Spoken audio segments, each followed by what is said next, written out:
Finally found a date. I know we've been trying for a while.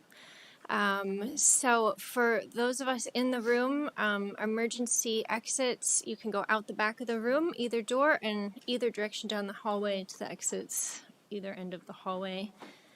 Are there any agenda changes for this evening?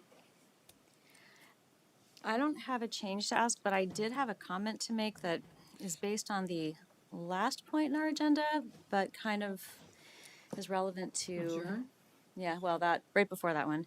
No, but for once, the number 6. This conference will now be recorded. Okay. That would relate to what we're talking about together. So when it's appropriate, I can do it during announcements or. Yeah, I think so. So I guess it's a really good point. So the first part of tonight's meeting is a joint meeting with the city council. And then once that meeting adjourns, we have a short planning commission only additional agenda, 2 items, it looks like. So open to the public for items not related to the agenda. Does anyone have anything? If you are joining us online, you can unmute or turn your video on. Okay, not seeing anything. So announcements and staff report. Do you want to go ahead, Monica, with what you were? So just 2 things. Wanted to just get it out there. We're coming up on a month away from when a 14-year-old in our community was struck on Dorset Street, and I had a really helpful conversation with Tom of the,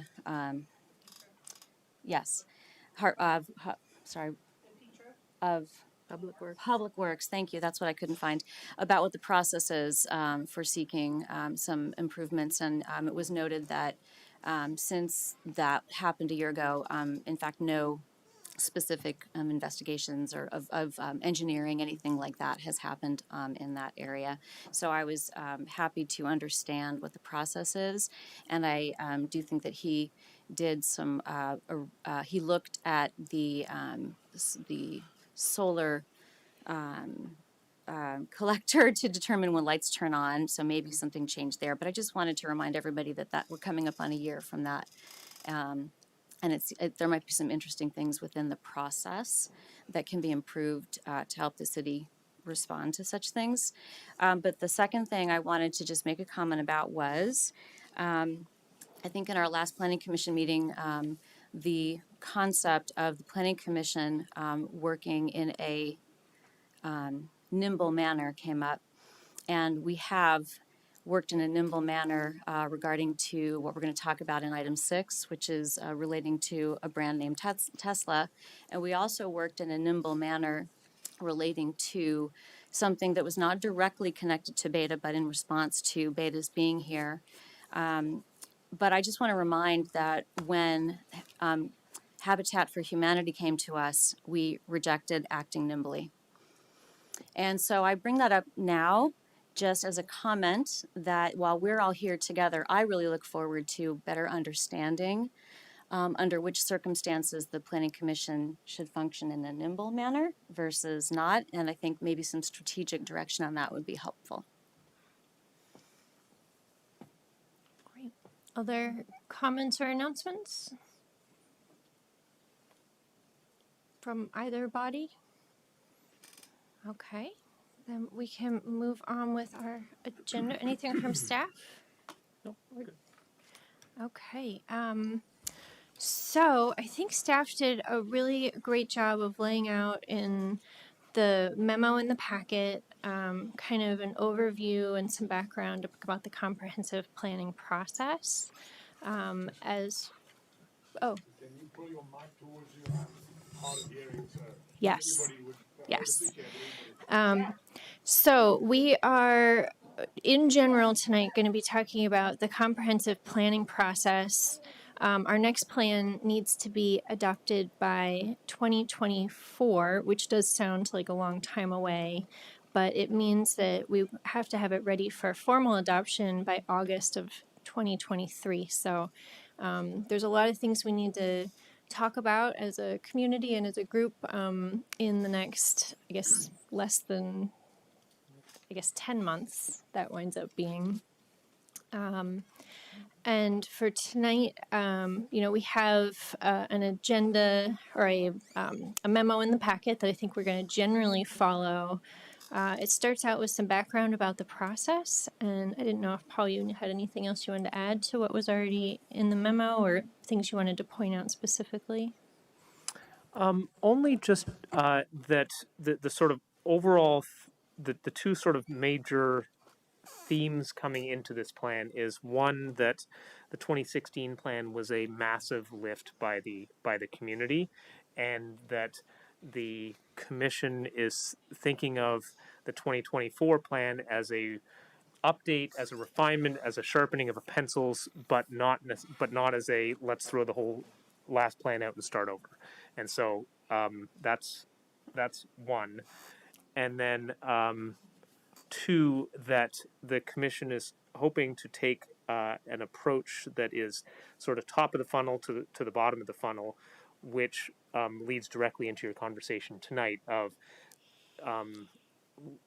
establishing broadly the values, vision, and goals for the community, the updated version thereof that can then help shape the rest of the conversation for the next year.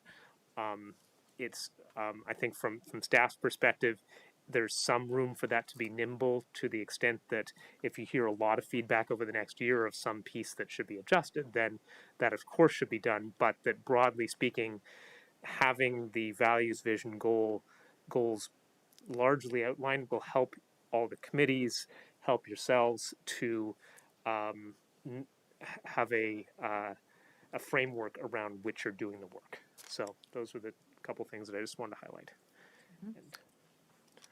Jesse, go ahead. Just to tack on a few other things to highlight. Ooh, it's loud down here. This is a fun vantage point. In the vein of post the big rewrite in 2016 and all of the very exciting initiatives and projects that are currently going on in the city, and doubling down on those successes with the next comp plan and really seeing them through to fruition and to the next phase of our community.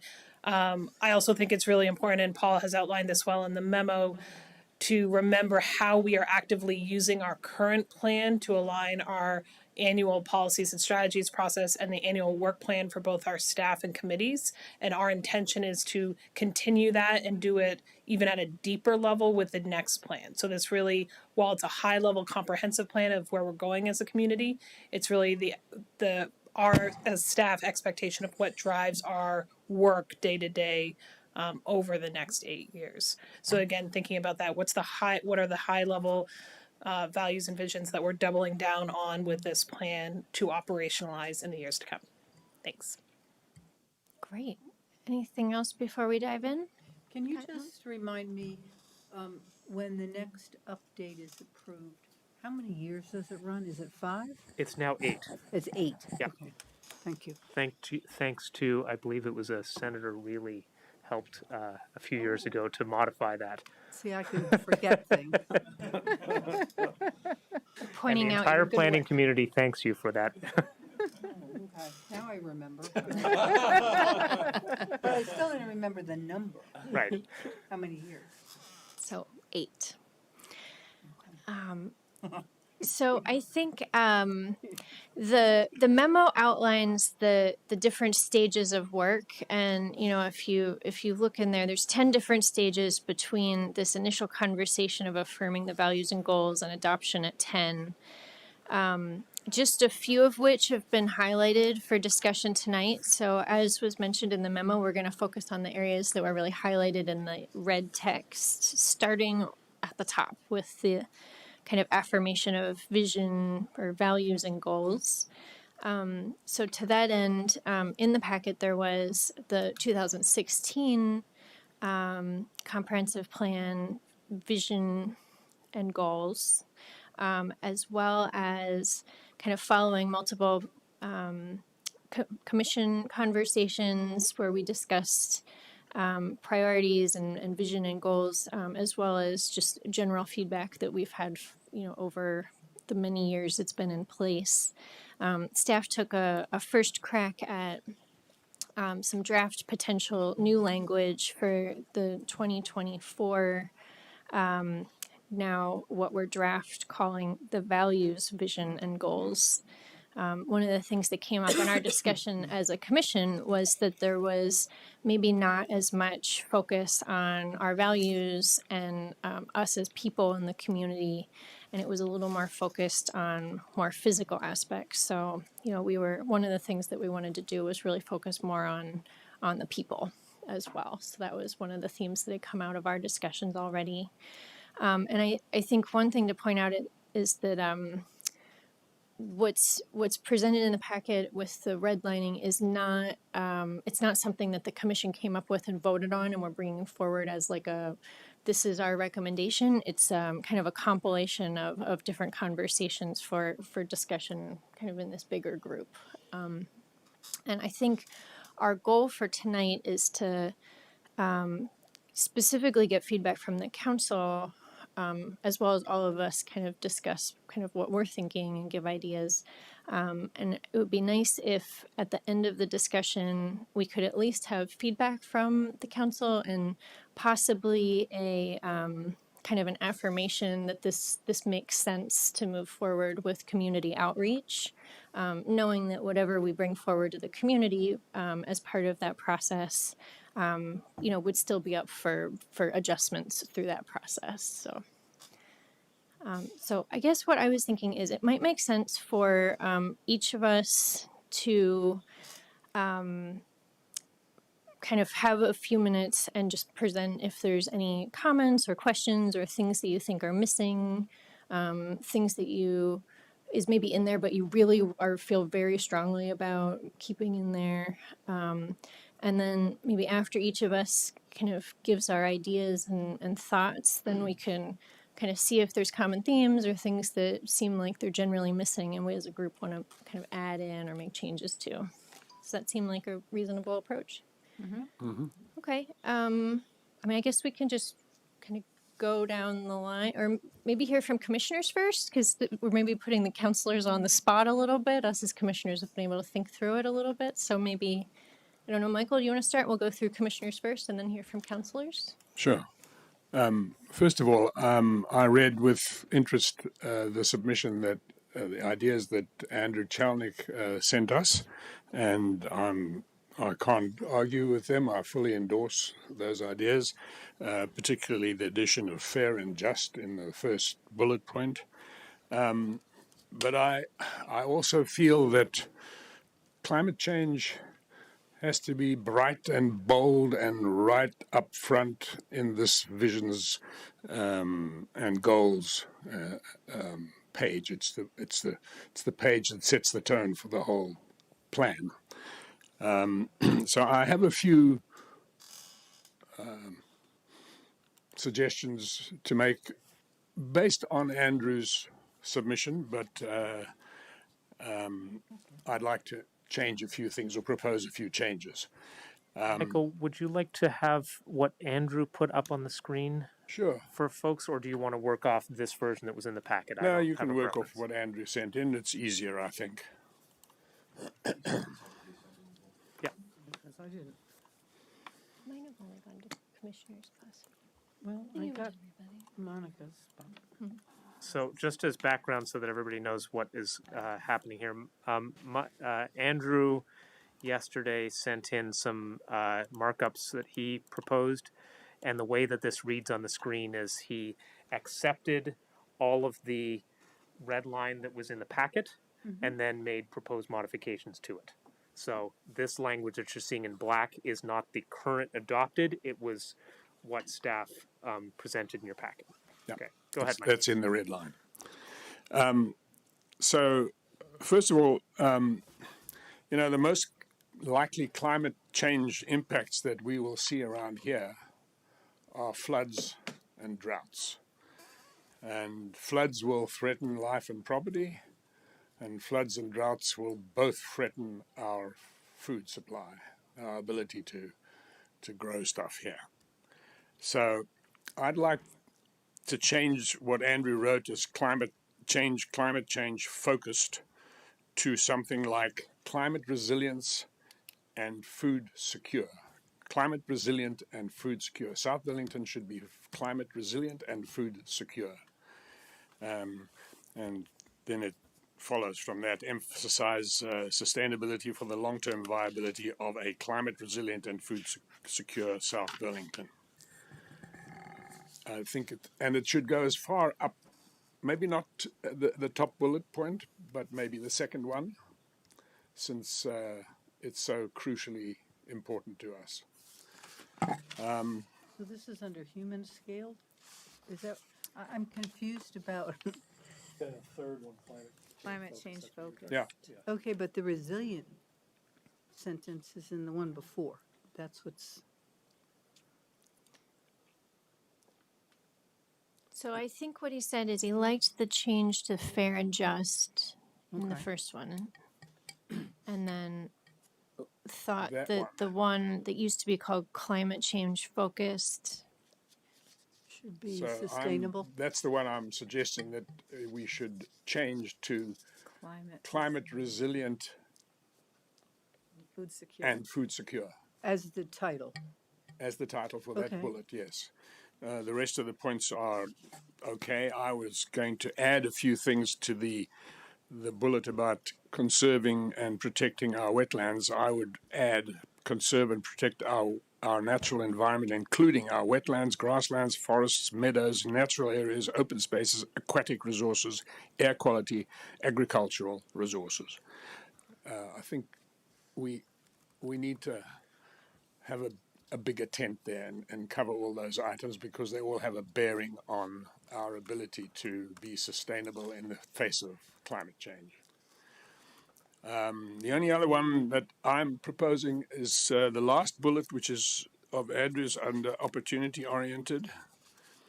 The third bullet there, change that to read, make decisions that explicitly consider the implications of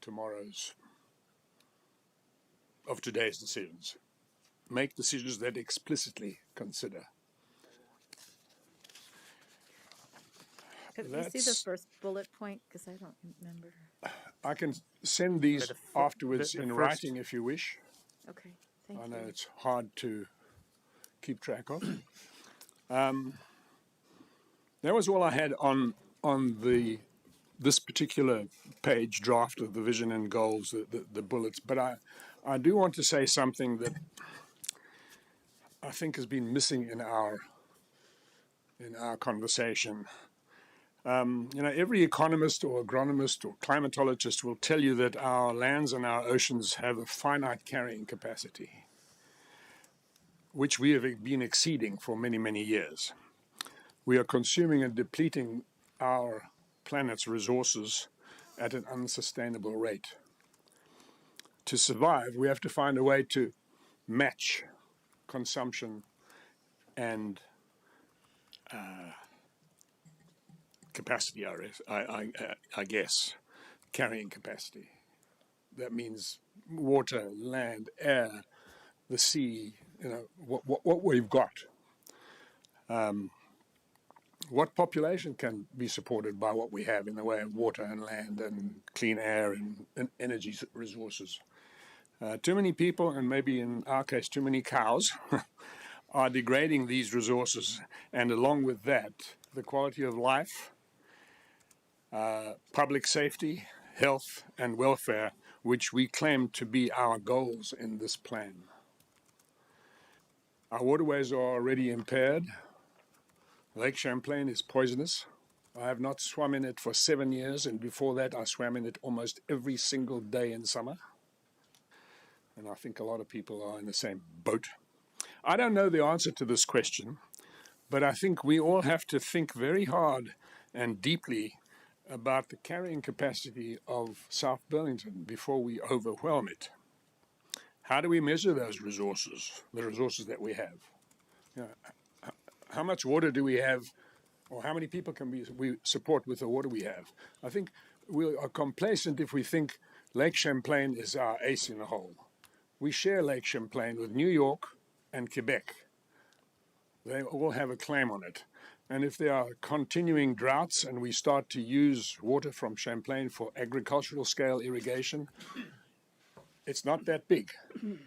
So we need to bear these constraints, finite carrying capacity, in mind. I don't know how we measure them. If we know the limits of those resources, what policy options do we have to address our finite carrying capacity? I just felt that this has to be said in this forum. It may be something we include in other parts of the comprehensive plan, but we can't ignore it. I think we all have to give it some thought, do a little reading. I think there's some economic theories, no growth economics and donut economics, that lay out a kind of scenario for that. But that's all I wanted to say. I wanted to get it out and get it into our minds. Thank you. Yeah, and I think that last part we can think about if there's something specific to add to the list for under item 3, like where we're like identifying areas for more study. So maybe we can, yeah, once we get further in. So Duncan, did you want to talk about the goals and vision?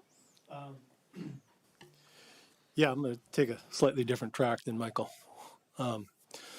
Climate change is incredibly important. It's one of the overarching themes in our existence right now. But it's interesting because we mentioned that we have competing agenda items sometimes in the comp plan. And I'm more thinking on the human scale thing in terms of housing. We have a huge housing crisis. It's everywhere, but we have it here. I think of my business, trying to hire people right now. There's nobody out there. I don't know if people aren't working, they can't move here, they can't find a place to live.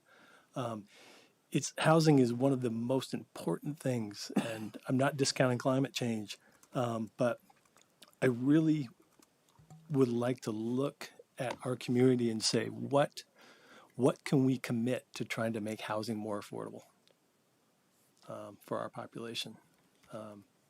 And there are going to be folks moving here. It's a desirable place to live.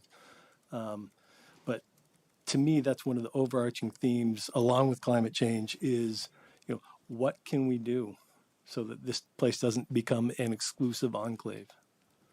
And I'm not sure how we bear that out in the comp plan, how we mention that. I think that's an area where we need community feedback. What are we willing to do as a community to address that challenge? Because I think it's a huge challenge. Talk to any employer in town.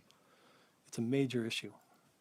So I'll be very brief. That's probably one of the overarching, along with climate change. That's one of the overarching themes that I think we really need to look at. Through infill. We have to look at every different way. So I'll be much briefer than Michael. Andrew, you want to go? Yeah, sure. Can you turn your mic on? I'll try and go quick as well since I sent in the thing. Yeah, I think it's helpful to have the visual there. So just to maybe explain quickly. So I was thinking for me, what would be my guideposts if I tried to be equity oriented, and I couldn't. It just didn't seem to me that I knew exactly. I know what that was intended to mean, but I just didn't know exactly how I'd determine whether my actions were equity oriented. And I think what we mean is fair and just. And I think I know how to figure out whether I'm being fair and just. So that was my thought process behind changing those words. And I think that's supposed to mean the same thing. So that was that. In the next section, human scale, you can see I just added some words there, and my thought process here, and kind of thinking about Duncan's comments and Michael's comments together. I grew up in Brooklyn. I lived a time in New York City where folks from all different income strata lived side by side in pretty dense, in a pretty dense environment that, was very vibrant, right? There's restaurants and there's shops and people mixing and a really good, strong community because of that diversity. And I'd love to accomplish the goals that both Michael and Duncan are talking about by trying to build, our built areas in that diverse way where you have people from different income strata, different walks of life, living together, living closely, and creating that vibrancy. So that's why I added those words vibrant and diverse there to that second bullet. At the same time, I think we need to protect our natural resources. I don't think we should be sacrificing our green fields and build like in Spare Meadows housing starting at $700,000. That's not accomplishing anything, right? For the housing crisis, and all it's doing is converting another green field to a parking lot. So that's how I would balance it, and that's some of the reason why I wrote the words in that section. I didn't put this in my comment. I don't quite love the bullet human scaled. I'm thinking about how this would look, in an ad, or these are the four things we stand for, right? We stand for inclusivity, human scaled. We can talk about sustainable, climate change focused, and opportunity. Human scale jumps out as like, well, what exactly does that mean? I might want to think about replacing that word with something like community. I like the old words, community strong. I think that's what we're getting at there, but I'm not exactly sure. I just didn't love the title human scale. I throw it out there as something to think about. The next section is where I made most of my suggestions. I personally like the word sustainable. I think it accomplishes the broad reach of what we're talking about in different aspects, both long-term challenges, the short-term challenges, all the things, right? We need to live sustainably, and I think that's a good umbrella, honestly, for all these different challenges in this section. I think, in my mind, just food security and even just climate change, honestly, is a little narrow for me for this section. So I wrote the word sustainable. I throw that out there. I thought we could do. I thought we should emphasize a little more of the wildlife. We did a lot of work on wildlife. I think it deserves to be here in this section because it's not just about us. It's about the living creatures that share this world with us. And then I pulled out of the old bullet that talked about conservation of various resources and historic and recreational. I thought there was like apples and oranges, like which of these don't belong with the other. I thought those are different thoughts. I want to conserve our environment, and separately, we want to, kind of protect historical site structures, provide recreation. So I pulled those two thoughts out because I thought they were probably just actually a little different. We were trying to do too much in that old sentence by mashing all that together, and that's basically it. Great. That was helpful. So we're going to go with commissioners first, so you can collect your ideas just because we've sprung this format on you. So excited. We're excited to hear from you, but we had a little more time to prepare. Ted, did you want to go next? Thanks. Well, I agree with each of the previous commissioners. Their points. I don't disagree in any way with what the three of you have as your focus. Not to be redundant, one thing with regard to Duncan's point, I think it gets to the area where the city just really has to spend money and buy land, and it has to be some kind of arrangement like that, because the land is too expensive. We're kidding ourselves if we're going to talk about affordability, and it just ain't there. Anyway, so one of the issues that I have, we've been talking about infill, and I agree with the concept, but we're also in the same voice talking about preserve our unique features of our neighborhoods. And then one of the bullet points of our goals is number 2, keep unique features, maintain and enhance the quality of life of existing neighborhoods. My point is that I worry that a neighborhood like Mayfair Park, which is very unique, if every single one of those houses then has an apartment or an infill, you have twice the population, you have twice the traffic, and you change the dynamics of the neighborhood.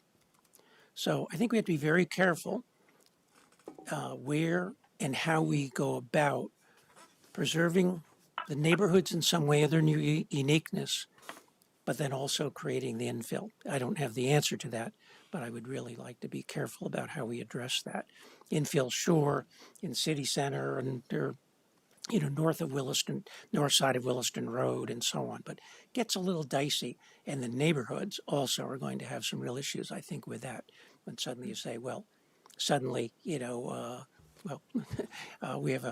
we have a former Mayfair Park resident in the audience right now, but I think the residents will really wonder if they want that changed. The other thing that we were talking about connectivity of the neighborhoods and so on. That may be jumping ahead, but when I hear connectivity, I suddenly worry that that means roads that go through neighborhoods instead of drive through. And I like to consider, highlighting our idea of pedestrian walkability, that if we talk about connectivity, that we prioritize it, that would be more for pedestrian bikes as opposed to meaning that we have to have cars go from one neighbor to another. I don't see any benefit of doing that. So those are just two, and I had some other points, but I think time. So I'll pass the baton.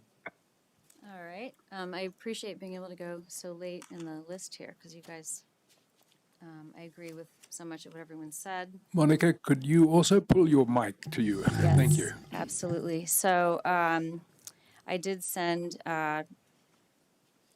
some thoughts, and I will rephrase them now. But first of all, and just my nature is to think more conceptually and not necessarily where things should go and exactly how it should be said. It's just more conceptual. But I do feel that whenever we are talking about affordability specifically, which is in some of the draft, I'd really like to see how we can tie that directly to dignity at every step. And I can't tell you exactly what dignity means to everyone. I mean, it can mean different things. And it's something I would love for us to further study and understand. But in terms of trying to be people focused, what have we done well to ensure or to strive for ensuring that every resident of South Burlington has a dignified experience here that makes them want to stay here forever, right? And what does that mean? Does it mean, safety, equal access to EV charging stations, private outdoor access, X number of walking distance to a park, a peaceful sleep, food access, healthy food access without a car? What does it mean?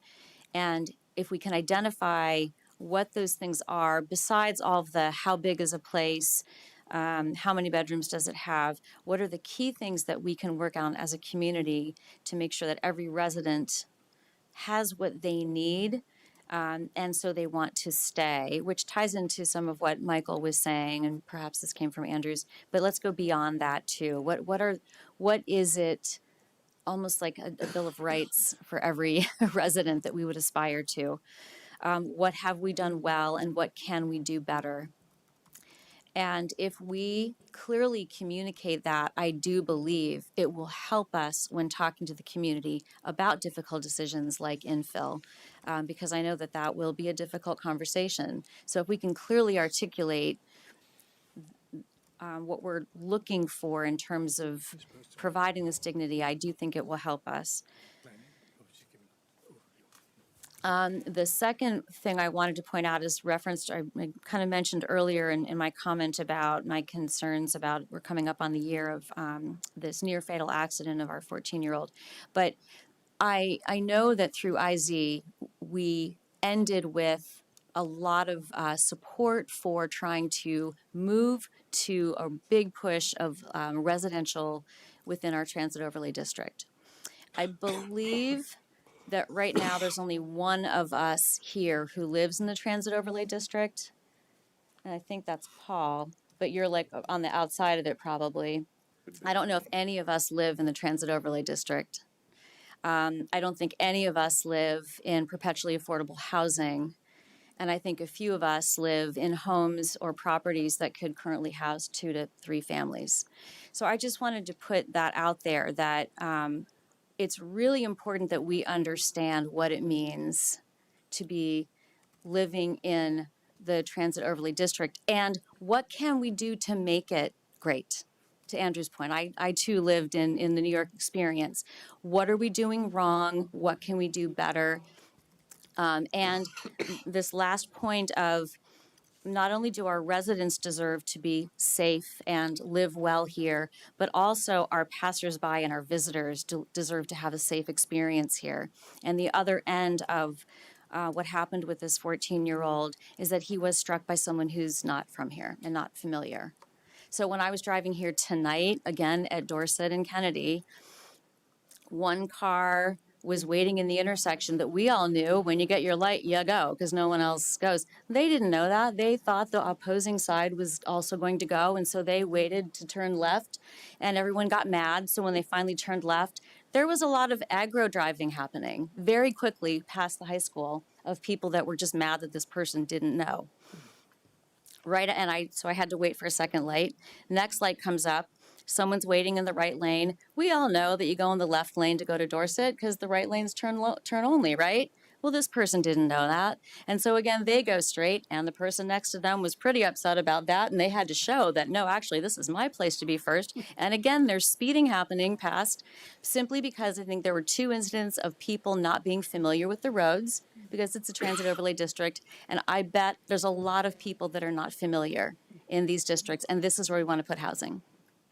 So I just bring that up, and I will continue to do so in hopes that and I don't know where it goes in the plan, but I would love to find the solution and study how we can be safe for our visitors and passersby so they don't have to deal with aggro SBers who are upset that people aren't doing what they're supposed to do, and that our residents can be safe. And especially with the U-Mall, hopefully something awesome will happen there soon that will bring in even more on Williston Road, on Dorset, and into Shelburne Road. So those are my overall comments. Okay, so I'm really curious to know if I live in the transit overlay district. Right? I don't know where the line is. You do. It's a quarter mile from where we have major transit service. So if you're within a quarter mile of Shelburne Road, which I think you are, Probably are, yeah. then yes. The idea is that that's a walkable distance. It's not necessarily ideal for everybody, but it is sort of accepted distance. Yeah. Okay, well, that's good to know.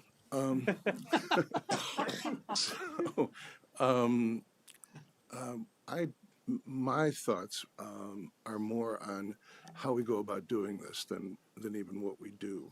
And I would really like to see us, I'd like to see us take advantage of this opportunity of the comprehensive plan to really involve the citizens of South Burlington in their government.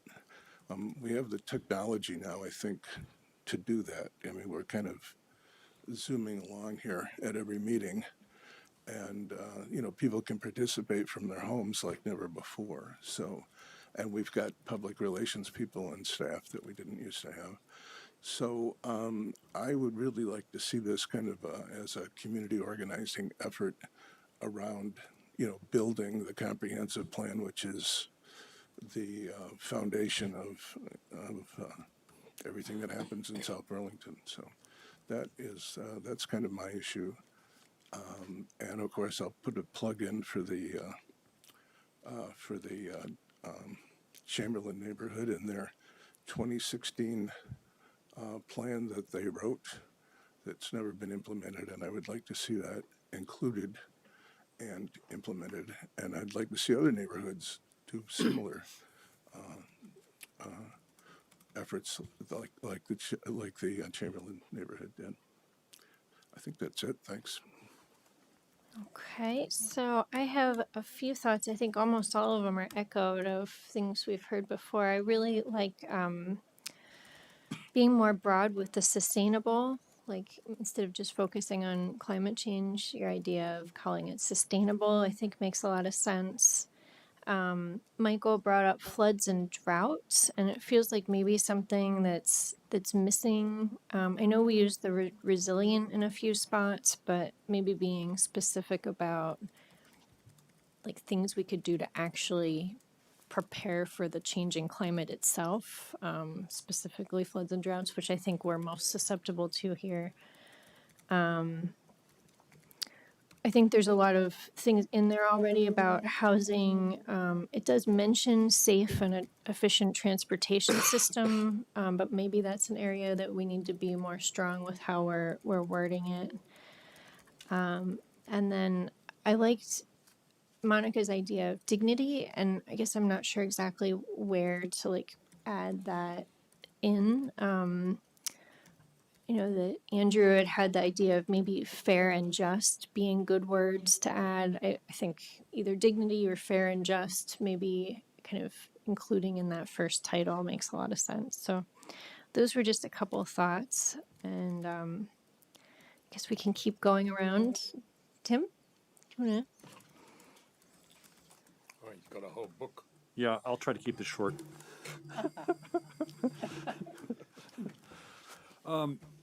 These are all great ideas.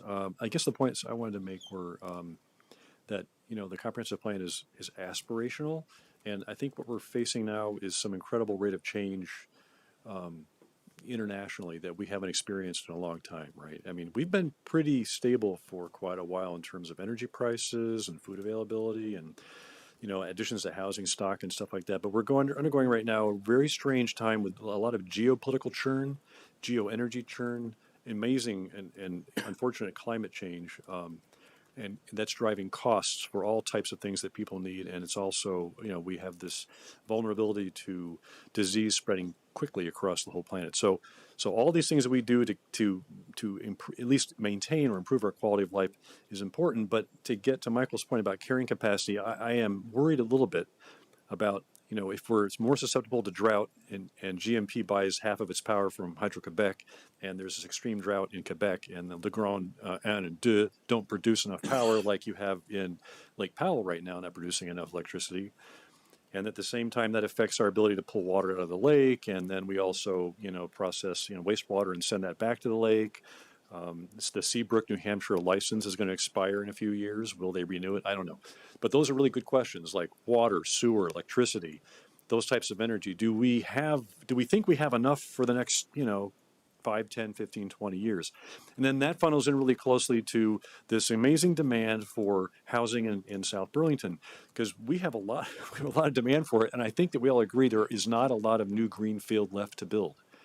I mean, with the LDR changes that were passed back in February, there is less greenfield land that you can build on. And so whatever is left that gets built on is going to have to be more compact, because if you want it to be more inclusive, you can't have single-family homes with 4 bedrooms on quarter-acre lots on the remaining property that's out there. But keep in mind that greenfield that gets developed, right, is going to be running at the same time with a lot of redevelopment that's going to happen, as we've already seen on Shelburne Road, right? You know, Joe Larkin redid that, you know, the whole Larkin Apartments, right, on the corner of Fayette Drive. And that was a whole new building there, and I'm sure that the Pizza Hut's going to be redeveloped too. So you're going to see a lot of new buildings showing up on some of those major thoroughfares. The fact that they have housing them can be, you know, I mean, it's not great to have it so close to a high transportation area. But I just want to say one more thing. My sister came here from Halifax, Nova Scotia, and visited for 4 days. In that 4 days, she walked me ragged. We walked the Wheeler Park. We walked from Overlook Park to Szymanski Park for the opening of the pickleball courts. We walked the Charlotte Nature Area. We walked down the waterfront in Burlington to Lakeview Cemetery, and then did the Rock Point Loop. And then we also did a bunch of Dorset paths, right? And so I just want to stress this point that we have a lot of very beautiful natural areas, and it's really important that they be maintained and enhanced. And if we have more areas to grow and connect those paths, like we probably will, with property conservations that are happening, access to the Scott, you know, property, we want that. We want to send those tentacles out so that people have more areas to enjoy that are natural. So I think I covered everything. The last thing was, to get to Monica's point, signal optimization, right? So I know that we still have a lot of cars. I spend a lot of time sitting in electric mode in my car, waiting for lights to change at intersections. And I just go, these are moments I can't get back for my life forever. So, I mean, there's a lot of traffic signalization technology out there that knows when to make decisions better than what we have today. So the Dorset Street improvements are going to help with that. I hope. I really hope. So that's all I have. Thank you. Thanks. Okay. Megan, you want to go next? Sure. I think I'm in the transit overlay district, and I have to say that I live there specifically to be in that area where I have the options of taking one bus or another bus to work, depending on where I need to go. And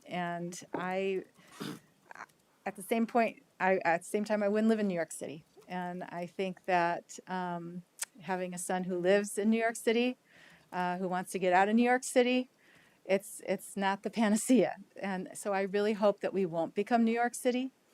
And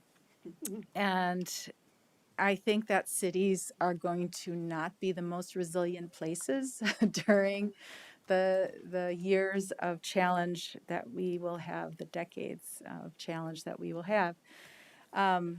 So I want us to really think about what I've been seeing in this document, which is how can we develop in a way that does not deprive citizens of being able to teach their kids how to ride their bikes in their neighborhoods, of more narrow streets. Even in my part of town, there are wide streets within our neighborhood with all kinds of slow down signs. So really think very carefully about how to human scale. I can see why it doesn't speak to you, but I understand the word. And there's something to be said for the 15-minute community. I don't know if that's the exact term for it, but being able to walk to get groceries, being able to walk to get the services that you need, to get on a bus, to go to work, that this is something that I saw in the human scaled section that I thought was really important. And I think it's going to be critical for society to go that way in order to be resilient. So, yeah, I think that you're definitely on the right track. There was nothing that was, shining out at me as this is something I'd want to avoid. I didn't come prepared to wordsmith. Yeah.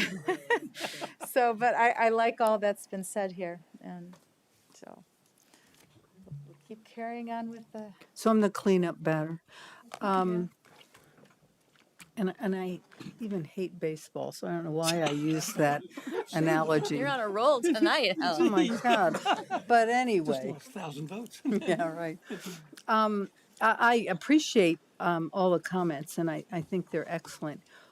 My comment is something that is, I think, really missing, and that is any real conversation about how education, its importance. I mean, it's mentioned, but it precious few times.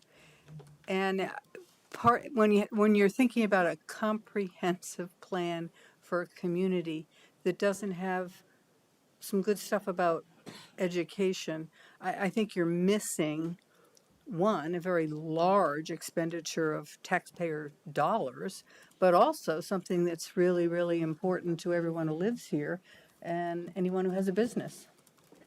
So, and I'm not sure, it's hard to bring up because education is really not the bailiwick of the Planning Commission nor City Council. We have a whole nother set of people that work on education. And I don't know exactly how to bring them into the conversation, but I think they need to be part of the solutions, if you will, or the conversation. So I think that's when we talk about sort of the process, Paul, of how do we engage the public. I think we really need to think about how, and I don't know how you have engaged the school board or the school administration in the comp plan of 2016. But I think going forward, that's an important piece to be part of the conversation and decision making in the comp plan. So that's all I would add.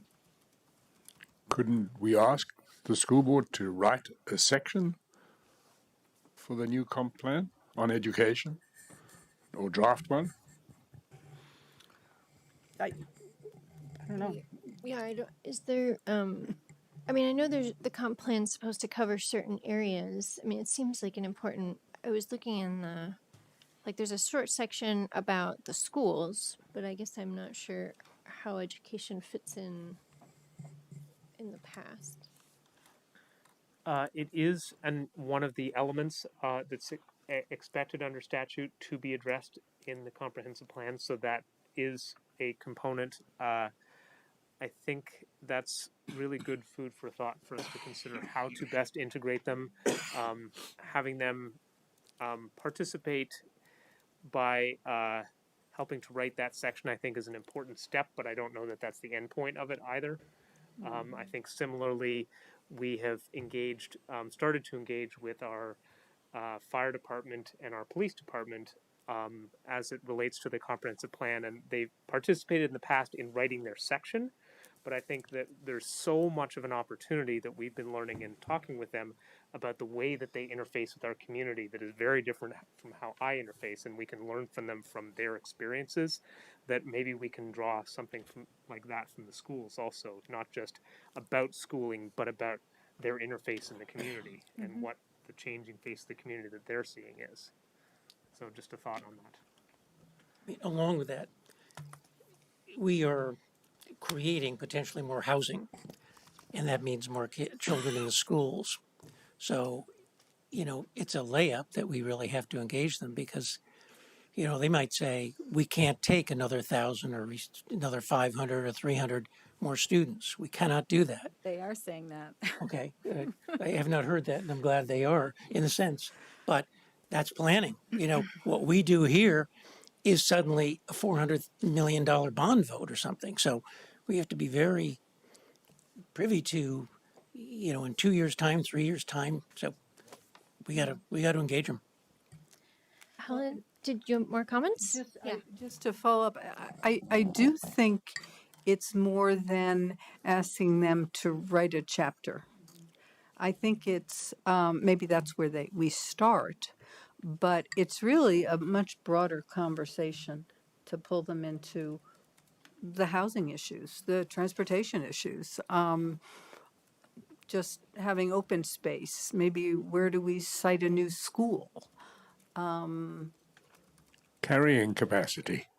Oh, absolutely. So I think it's a important conversation to have, and not just write as a paragraph so we can stick it in and meet the state obligation of mentioning education as an important piece of a comprehensive plan.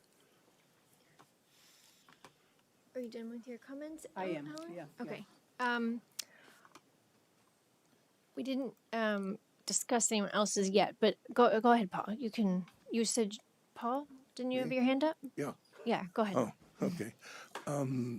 We've added two people from the school side of things to the charter committee with the thought in mind that the school board reflects the city council. So any changes you make in the city council probably will be reflected in the school board.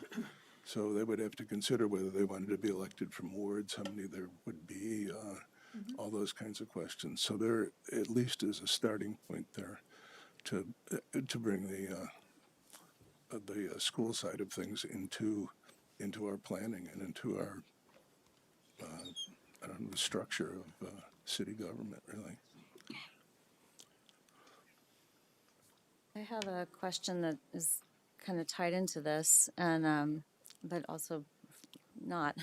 But I asked, I feel like a number of meetings ago about understanding our demographics, and I know that the school has done demographic studies, forecasts, but I'm wondering if in 2016 for population, like not necessarily focused on school, were there population forecasts done in 2016? And can we do some now? Because I think another thing that we need to understand is what are our demographics right now? And given, you know, everything that like Tim brought up, and we know that there's going to be, we know that 8 years from now, the next comp plan is going to be a whole new ball game. I mean, hopefully it'll be very quiet on the roads because everyone will be driving an EV, but there are big changes coming. And so are there some newer forecasts that we might be able to better understand? All of New England is an older population. Vermont definitely is. What are we thinking 8 years from now looks like? Since that's really even more than that because our comp plan goes 8 years, but we're still 3 years out of it. So I'm like, what is 10 years from now expected to look like in terms of demand, in terms of not just in South Burlington, but, you know, the region? I think it would be very helpful for us to understand that. Because even if we have the same housing stock that we have right now, we might have a very different kind of demographic within us in 10 years. And it would be very good to understand what that looks like. So, Not to put Jesse on the spot, but I mean, I think the council has had some of those conversations about the demographics. And we are attempting to work with the school. So maybe you can bring us up to date on where that might stand. Sure. And I'll get to that in a second. I mean, Paul, maybe to try and speak for you, I think a demographic review is an integral part of the update of the comprehensive plan. So I think looking at both the 2020 census, other data points that we know, I know Paul and his team are working on that anyway. So absolutely yes, that this plan needs to be data driven and reflect the data that we have available to us. What Helen is specifically talking about is Paul and I have been working, we were working with David Young and now working with the interim superintendent on developing some South Burlington based models of what we know about our growth and the impacts on the school district. So nationally, there are lots of models about this type of development leads to this type of impact on the schools, and we see that data reflected in Act 250 permits currently from our development community.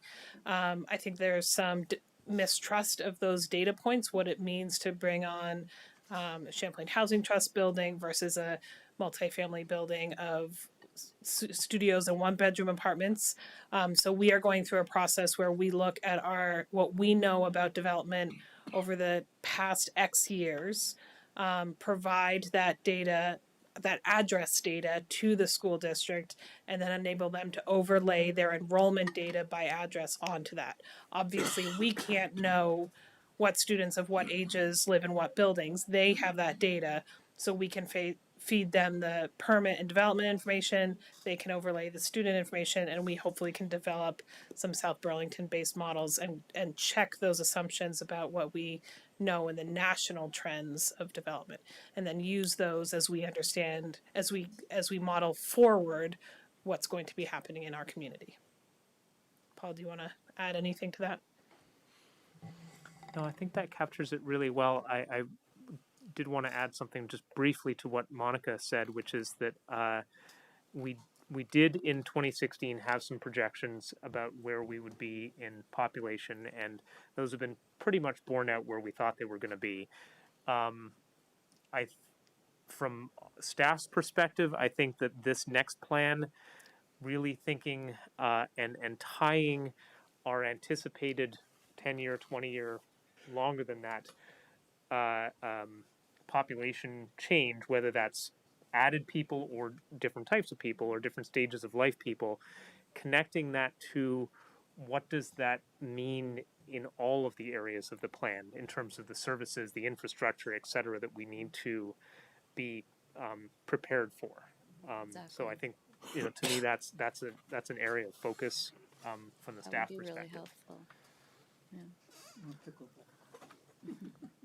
Yeah, and I think that that's kind of covered under some of the steps that were listed out in the memo, but not necessarily highlighted for big discussion tonight, like the idea of updating those numbers and getting that inventory information together.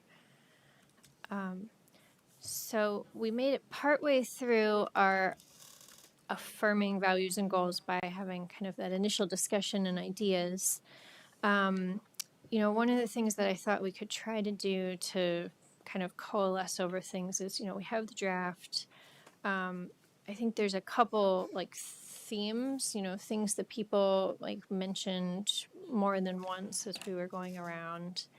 Kind of the idea of some changes to maybe to the green fields, how they're discussed, safe transportation, how to talk about dignity or equity, whether that's changed to fair and just, or kind of how that's discussed, nuances of neighborhood infill, carrying capacity, and kind of reinvestment. So those are some of the things that kind of jumped out at me as we were going around about maybe either adding or kind of adjusting how they're talked about in the draft.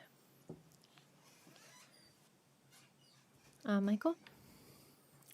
I may have to bail out fairly soon, but I wanted to pick up on something that Andrew and maybe Monica brought up about the diversity and dense living conditions in Manhattan or Brooklyn or Saint Denis and Saint Laurent in Montreal or Chicago. We can't hope to replicate what you find in a big city that's developed over many, many years. But I think we could make a start by making South Burlington a refugee receiving city. That will certainly advance diversity, vibrancy, innovation, creativity. Look at the old North End. They had the old housing stock, which we don't have. But I think with creative and courageous zoning, we could perhaps create the place where such people could come, and my friend here would be able to get somebody to work for him because they could afford to live here. These would be high-rise, multi-family buildings, and if we zone it properly, I think builders will build them. It'll take time. We aren't going to be the old North End overnight, but I think it's a direction we can go. And maybe that first step is making South Burlington a refugee receiving city. That's worked for Burlington in the old North End for sure. With that, I would like to excuse myself. I'm very tired. I need to go home. Thanks, Michael. Tom, I don't know if we need to put you on the spot, but we did just go around and just if people had their individual comments on the draft values, vision, and goals, they kind of expressed their thoughts. You don't need to do that if you're not ready, but if you did review those and had a few thoughts, you can. I really liked and appreciated what Monica Otsby sent out earlier today. Other than that, I don't have anything to add at this time. Very good, thank you. Can I ask a follow-up question? So I mentioned, I don't think I put it in writing there, but the concept of this aspirational Bill of Rights. It shouldn't be called a Bill of Rights, but I don't know that we've created something like that before. And I'm curious to know how something like that might play in, or if there's an interesting conversation to have there. Going even back to what Michael just said, say we do that, but still the people that would come in from wherever, if they come to South Burlington, it would be very nice to know that our aspiration is to ensure that every resident here has, and I think it would be so interesting to talk at some point about what something like that might look like, because that can drive so much of what we do as well. And I'll just add that's what the 15-minute community I think gets at is that people have access to what they need. It's you don't have food deserts, you don't have places without parks. That there is a community that develops within a 15 minute by foot radius. That is, I think, a nice way to kind of get at what you're what you're saying, that there's mobility, there's access, services, all kinds of qualities that I would put in a Bill of Rights for our citizens. Helen, do you have thoughts on a good way to proceed with getting some of these ideas in? And like I said, there's a few things I just listed off that seem like Right. themes, many of which, already have a bullet point. It seems like there's probably some wordsmithing, some different suggestions on titles. I think the goal is to have something that we can bring forward to the community for feedback that we've kind of maybe not voted on because it's not a final thing, but there's general consensus on.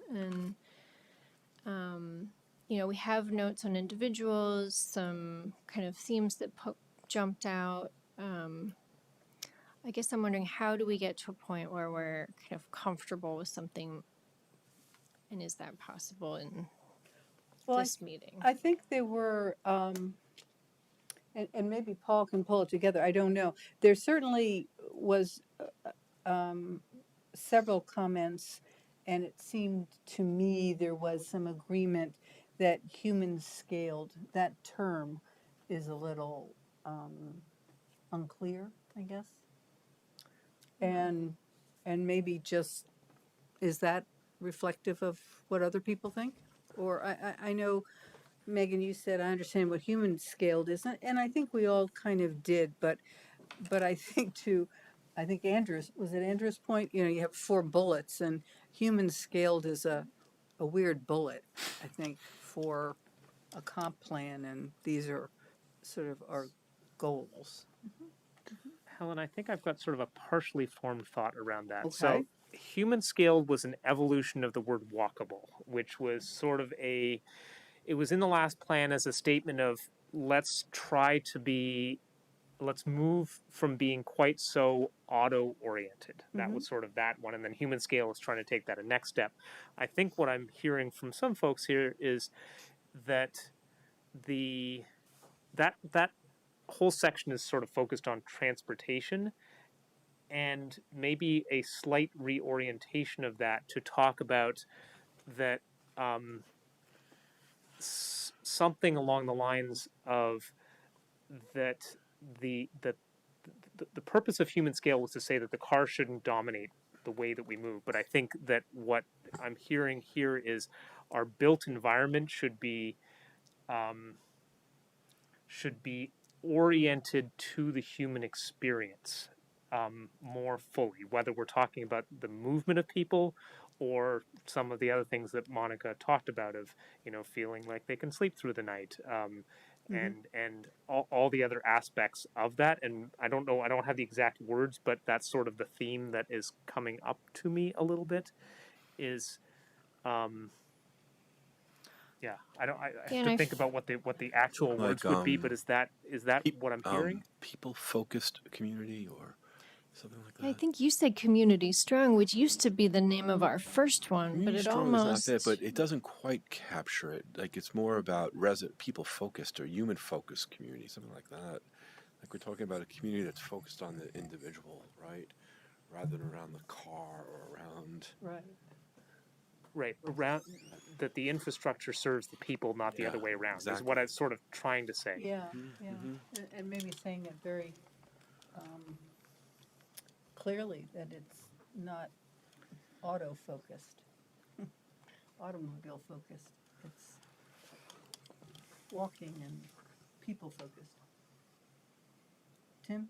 Yeah, I think it has to do with functional experience and aesthetic experience, right? And the aesthetic can be not just being able to walk down bike paths and ride your bike and be down in Red Rocks area. It's got to be the walkable experience of just where you live.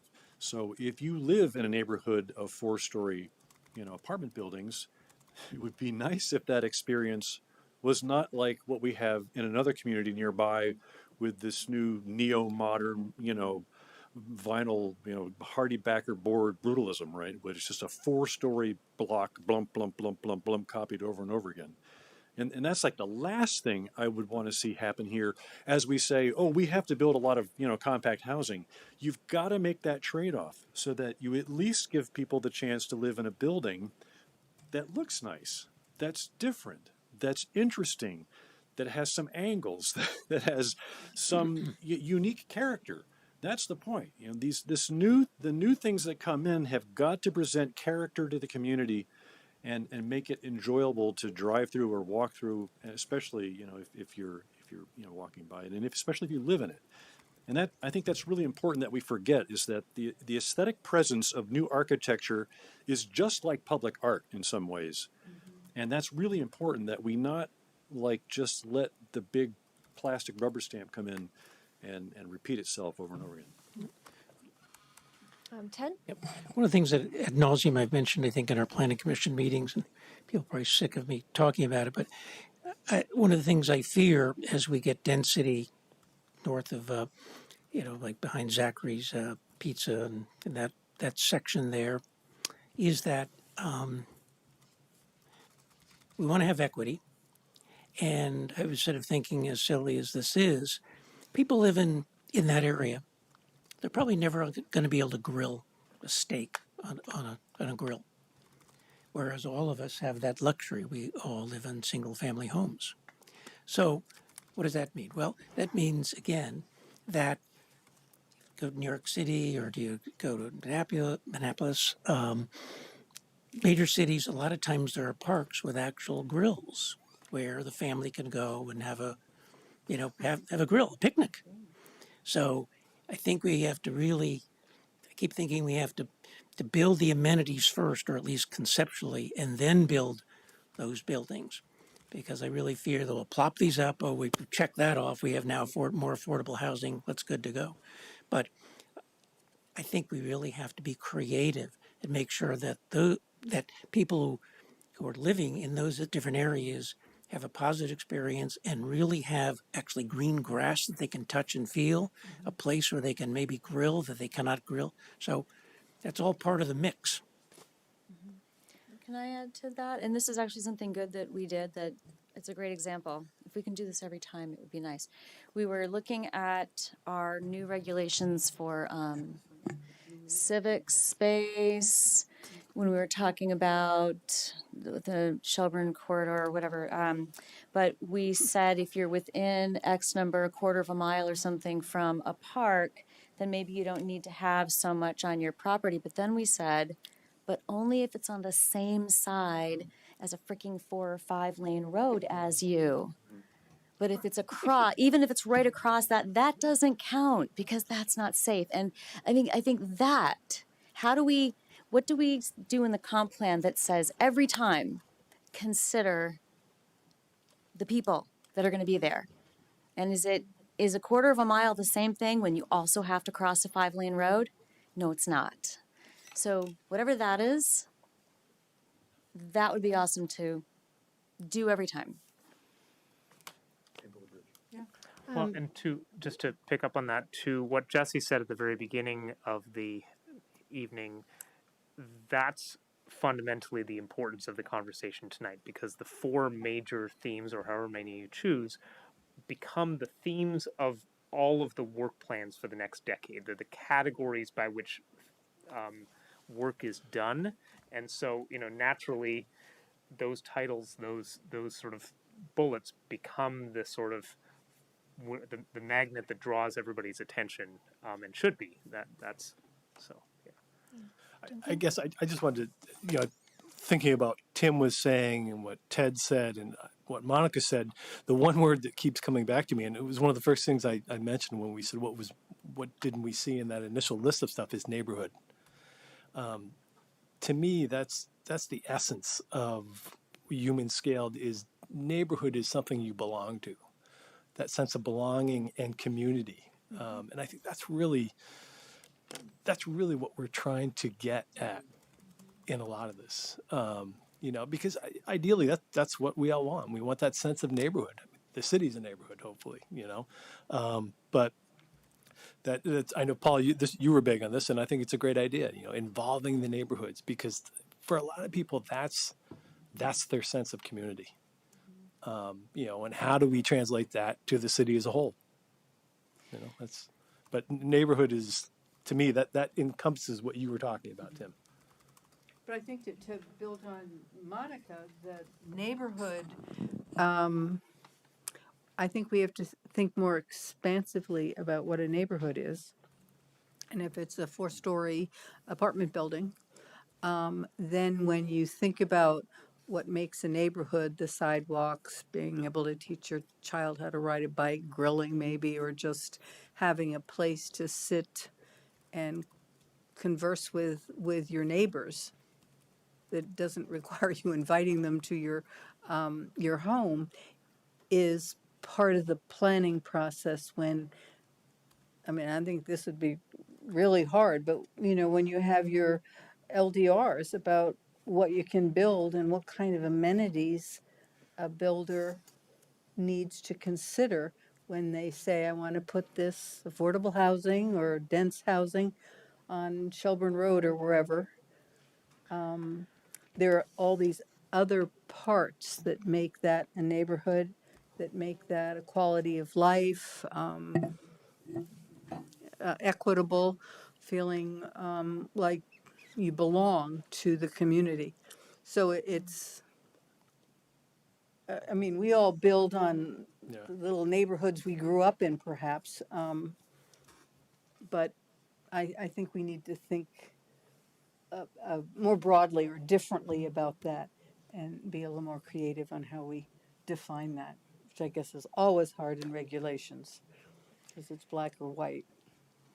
I love the word belonging. I think that's great, because when you feel like you belong, you feel like you want to stay, and you feel like you want to participate, and you feel like you want to make it better, and you want to go talk to somebody about it, and that everybody here, that's it.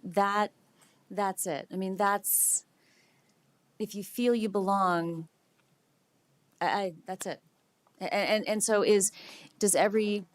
what are the characteristics that neighborhoods have that create that sense of belonging? And are there neighborhoods that don't have that right now? And what can we do about that?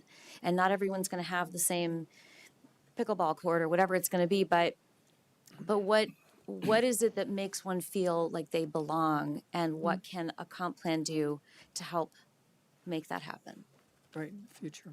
Yeah. I love that term neighborhood. Maybe livable neighborhoods would work. I just Googled livable neighborhood, and it says it means livable neighborhoods support the physical and mental health of residents, are clean and safe, promote social inclusion and sociability. Livable neighborhoods are well served by parks, playgrounds, plazas, and greenways. Trees and plantings are integrated into livable neighborhoods. We're done. Paul, go Can I ahead. actually pick up right on that point? Because I think that's it's a great point, and I think the commission's had a little bit of this conversation, but I think it's valuable to maybe bring up as a whole group here. To your point of a livable neighborhood, we've talked somewhat. There's been action in the infill, in the sort of perspective of a Shelburne Road or Williston Road, sort of right on the major routes where we're talking potentially large buildings. I think there's a little more nuanced conversation that's been happening around what does the evolution of our historically largely single-family home neighborhoods look like to meet the needs of tomorrow, whether that's the individuals in homes, or it's looking at housing needs, or it's looking at reinvesting in neighborhoods. What are your thoughts on what livability might reflect in there? Does that open, what I guess to the point of protecting neighborhoods, but also investing in the future, what are your thoughts on beginning to engage the community about what change looks like in those neighborhoods that are historically single family? I can So give an hearing example. some different thoughts on that tonight, so I think I'm just gonna hit all the buttons. I can give one example. If a neighborhood's going to go through a change or a zone or whatever, if we understand what is cherished about its current state, then work to protect it while meeting a new goal. And I think there's ways to do that. Because some people might just say, well, no, it's this way and it's just should be that way. But if you break that down a little bit and say, well, what is it about that that we want? Is there a viewscape? Is there a this? Is there like, what is the special thing that is a broader good that one can feel is still, while working with it to create more infill opportunity. I mean, I think there's definitely a balance there. So I guess a specific question, so like the draft that was in the packet says, preserve our unique features while investing in enhancing and adapting our neighborhoods to meet future needs. So it has that. And then it also has in another spot, invest in neighborhood infrastructure to promote infill development. Those are the two that are specific to neighborhoods, along with the other goals about walkability and such. Like, does that feel like it, between those two statements, kind of captures some of the different thoughts? I know people brought up some different points about neighborhoods. I mean, I just want to make sure yeah. we're talking about this. If we're gonna make a change, it'd be good to refer back to what's in there now. Ted? Well, I was going to say, it's a real dilemma of trying to figure out how to take a neighborhood, again, like Mayfair Park, and then have a infill project throughout. I mean, I just don't know how one goes about that. And that there's no amenities. In other words, if suddenly there are not the backyard for the children to play in, then where would Mayfair Park have a little park or something to accommodate the suddenly change in dynamics? I mean, the reason people are there and move to South Burlington in many cases is because there's some land. Doesn't have to be a lot, but at least it's land. That's why we moved from Burlington. And I know 3 other people in the city council who would be from Burlington, moved out here because of land. So if you don't have land, then now suddenly you're going to have to change that whole neighborhood. So there's a park right there. So I don't have a good answer. Paul? Yeah, I think, I talked earlier about an organizing effort with the comprehensive plan. And I think that we'll learn the answers to these questions by asking people, by reaching out and actually asking people, what they think about where they live and what their lives are like and what their neighborhoods are like. We always are, I guess, pontificating from on high here. And I think it would be good for us to really talk to people and really find out what they're thinking and, what their neighborhood needs are. I mean, I know what our neighborhood needs are, and I think probably everybody else does too. Yeah, something just to keep in mind is the rules with regard to impervious surface. If, for instance, and I'll speak about my neighborhood, that people have wet basements. And so if you're going to add more impervious surface, does that mean they're going to have even wetter basements, right? So I think it could be redeveloped for that reason. That's, potentially an argument for redeveloping. But just thinking about the topography of the land, and there's an underground stream in that part of South Burlington. And so just sensitivity, I would say, to the geography of the place. And I think that's just something I don't want to have lost. You know, I keep thinking back to Chris, and I'm blanking on his last name. Sorry? Trombley? No, the chair of the Board of Civil Authority. Thank you, Chris Shaw, who said, and I can't remember what was the trigger, but all of a sudden people in his part of Oak Creek got water in their basements, right? And so we just have to really be mindful about why those rules are in place for how much impervious surface can be on a parcel. So rather than building more this way, build more this way, you know. So the rebuild is something that would potentially be what's needed. Yeah, so I think, two things that I kind of mentioned as themes before was carrying capacity, like understanding like what the carrying capacity is in across multiple things. Like for you, it's, you just mentioned impervious surface. Michael had specifically mentioned water quality related to carrying capacity earlier. And then, I think it almost like overlaps with what Ted just said about parks and open space, like making sure we have kind of covered the bases on all of those things instead, as we're adding more. So like a reinvestment in our existing neighborhoods before just adding infill. Is that one of kind of what I'm hearing? I don't want to skip Andrew. Oh, No, sorry. I want to pick up on something Paul just said, and I think would also connect to what Ted raised earlier, and something I've raised on council before. Some time ago, a really bright Burlington city councilor saw the need for neighborhoods to have a say and a voice in their communities, their areas of the city, and so they have in Burlington neighborhood planning associations, and I see South Burlington to now be of the size where that would, I think, serve a lot of purposes to get those voices in a structured manner, in a useful manner, to have them meet on a regular basis and to speak with more of one voice for each of the segments of our city. I'd love for Chamberlain to have a neighborhood planning association. I'd love for Eastwoods to have a neighborhood planning association, or the south end of Burlington, the southeast quadrant. So just have some structured leadership. They usually meet every other month. They invite the city councilors for their wards. I'm not saying we need wards, but I'm saying neighborhood planning associations would be a way to get the voices of the city around the table and speak in a unified voice to give the planning commission greater clarity as to what these areas are looking for. Usually successful. So I agree with all that. I'm wondering whether it makes sense to fold some of that into these words. So particularly the bullet, Jessica, that you focused on where we say promote infill, it should probably be with community feedback from the folks that live there, right? Do they want infill or not, right? We shouldn't just kind of top down assume that they would or that it makes sense, but it should be with their voices at the table to determine whether it's appropriate. And I think we should say that here. In terms of the topography. That too.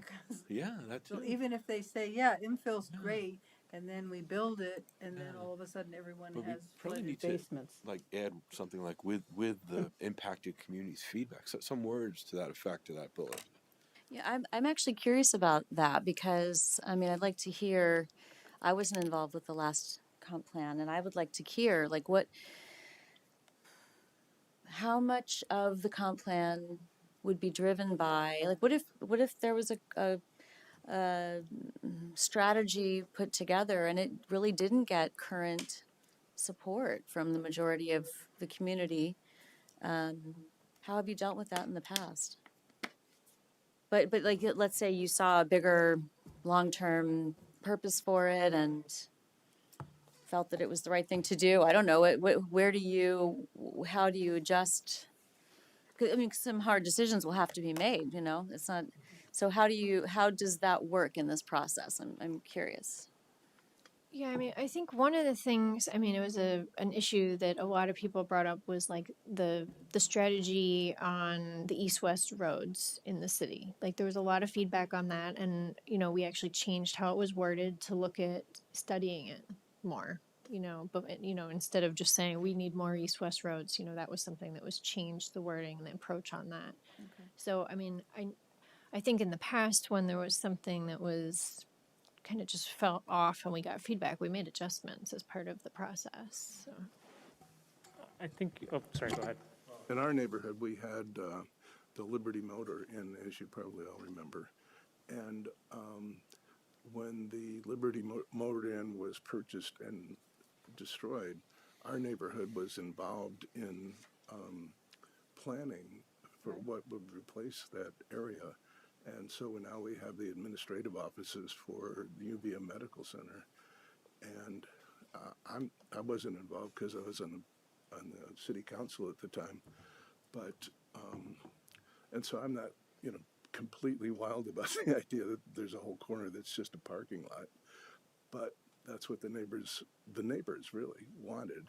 Paul, I'm sure you remember that, and you're involved in Oh, that. I remember that, but there is a little park. There's this little area where. In back of the building, and there's a parking lot in back of the building. But then Yeah. the other corner is just parking lot, and that's kind of a Right, but the form-based code motel no-no. was like a drug and prostitution center, so Yeah. it was almost like a parking lot would probably be an improvement. It's worked out for everybody, and no one has any complaints. I mean, everybody is happy with the way it is, So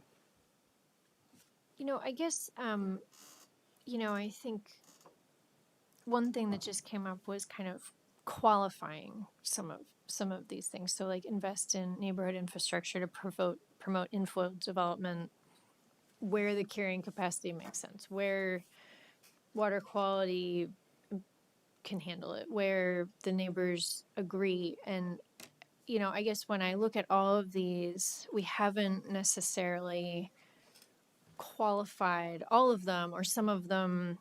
I think in this draft it says conserve our important natural and environmental, different resources, or some say focus on safe and efficient transportation systems. So some have like a strong descriptor. So I guess when we think about it, like where we put qualifications in, like I think we want to make sure we're being intentional about that, So to that point and some of the last points, and trying to mirror what Paul did earlier to ask a question to get you talking about things. One of the things I'm hearing in this conversation is a very healthy tension that's taking place in many policy tables in our state, in our municipalities and state, around what's best for neighborhoods, what neighborhoods want, and what's best for the municipality and the region and the state. And I think South Burlington is very uniquely positioned to be at the Venn diagram of some of those conversations. So when we think about qualifying what we want as a community and what we want for our neighborhoods, how do we do that locally while also, there are lines in here about making the best decisions for tomorrow's South Burlington, for Chittenden County, and for Vermont. If we're going to make a big impact on climate change, is that just in our 20 square miles, or is that as a regional hub where we have the jobs and we have the housing demand? So I guess I would challenge the council and the planning commission to think about how do we document that in our plan, or how do we reflect that in our plan, that we have resident and neighborhood pressures, we also have regional pressures and state pressures, and to what extent do we want to be intentional about meeting the housing crisis, about addressing climate change as a regional leader, and not just what 1 to 5 neighbors want? Or do we just want to do what 1 to 5 neighbors want, and that changes how we play in the regional sandbox? So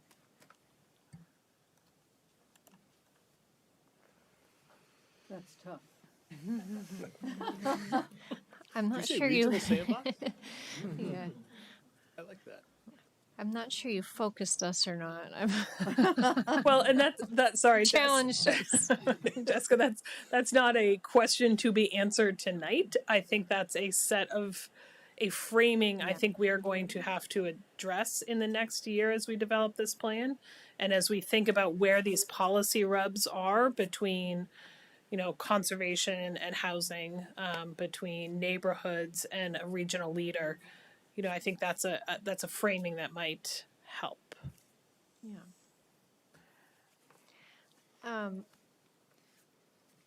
I think one qualifier to the infill that it seems like a lot of people have touched on is the livability of it. And I think Monica, this comes up in your idea of the dignity, and I think Andrew, you had brought up livable. I mean, maybe that's something to add where we talk about infill. Just it's kind of a theme that I've heard a couple times. That didn't get us past the human scaled / walkable title. And, I guess I'm not sure. It's hard for me to know, like, if we should try to, like, rename these titles to something that we all agreed on now as a group, or if that's something that we've heard a lot of My suggestion would be to let staff think on what you've given us themes, not to spend, we're not, it would be surprising if somebody came up with the precise words on the spot. And I think as policymakers, you've got big, weighty subjects to work on, and we can talk with people who are really good at wordsmithing. I did want to bring up, sort of along those lines, we talked about this neighborhoods and what it means to have infill. I think another area that is sort of going into the next topic, but also addressed here, is some of the proposed language that Andrew and Michael brought forward does push the envelope further on the subject of natural resources in our community and what the plan, what the intention should be there. And maybe that's not something that can be completely answered tonight. I think Jesse sort of framed that nicely in terms of the overall needs, but we did want to sort of flag that, I think, as a important discussion for these groups, these bodies, and the community overall, as to being intentional for in what your goals are for the community. I have a comment on that too. Was that directed at anybody or? Anybody sitting here or at home? Well, I have a comment on that because, or question, I guess, or reminder that when we went into IZ, we were faced with something in the last comp plan, the fuzzy map. Hopefully we don't have a fuzzy map anymore. We worked very hard in IZ to have a more definitive map. But the nature of there being, it's that we're stuck because a comp plan needs to be a visionary tool that guides us. But we did work very hard to try to be more definitive about things that were a confusion in the community. And I do want to say that I've seen now a couple of times a comment about conserve and protect our wetlands, grasslands, meadows, and agricultural lands. And I'm bringing it up because that's the same language that was in our last comp plan to an extent, and then we addressed it in IZ. And I worry that there were reasons that we used it in a different manner in our conservation PUDs. I do worry that if we try to reinsert something, whether it's this or something else, that creates a vagueness again, we're going to be setting ourselves up for something that we just spent a long time trying to be more clear about. And I've seen this come up a couple times, and I'm not, I mean, it's here. So I'm commenting on that. So I'm all for really trying to avoid the fuzzy map scenario because I think it creates confusion for people. So whatever we can do, if whatever language we do put in, every word will matter to people and how they interpret it. And so my comment is particularly to that line. I feel that the work that we did in IZ, unless there is something unsatisfactory with it,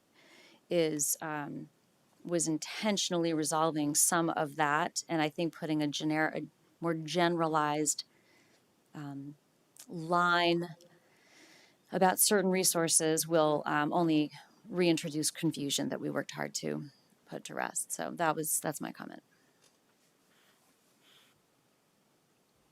Andrew?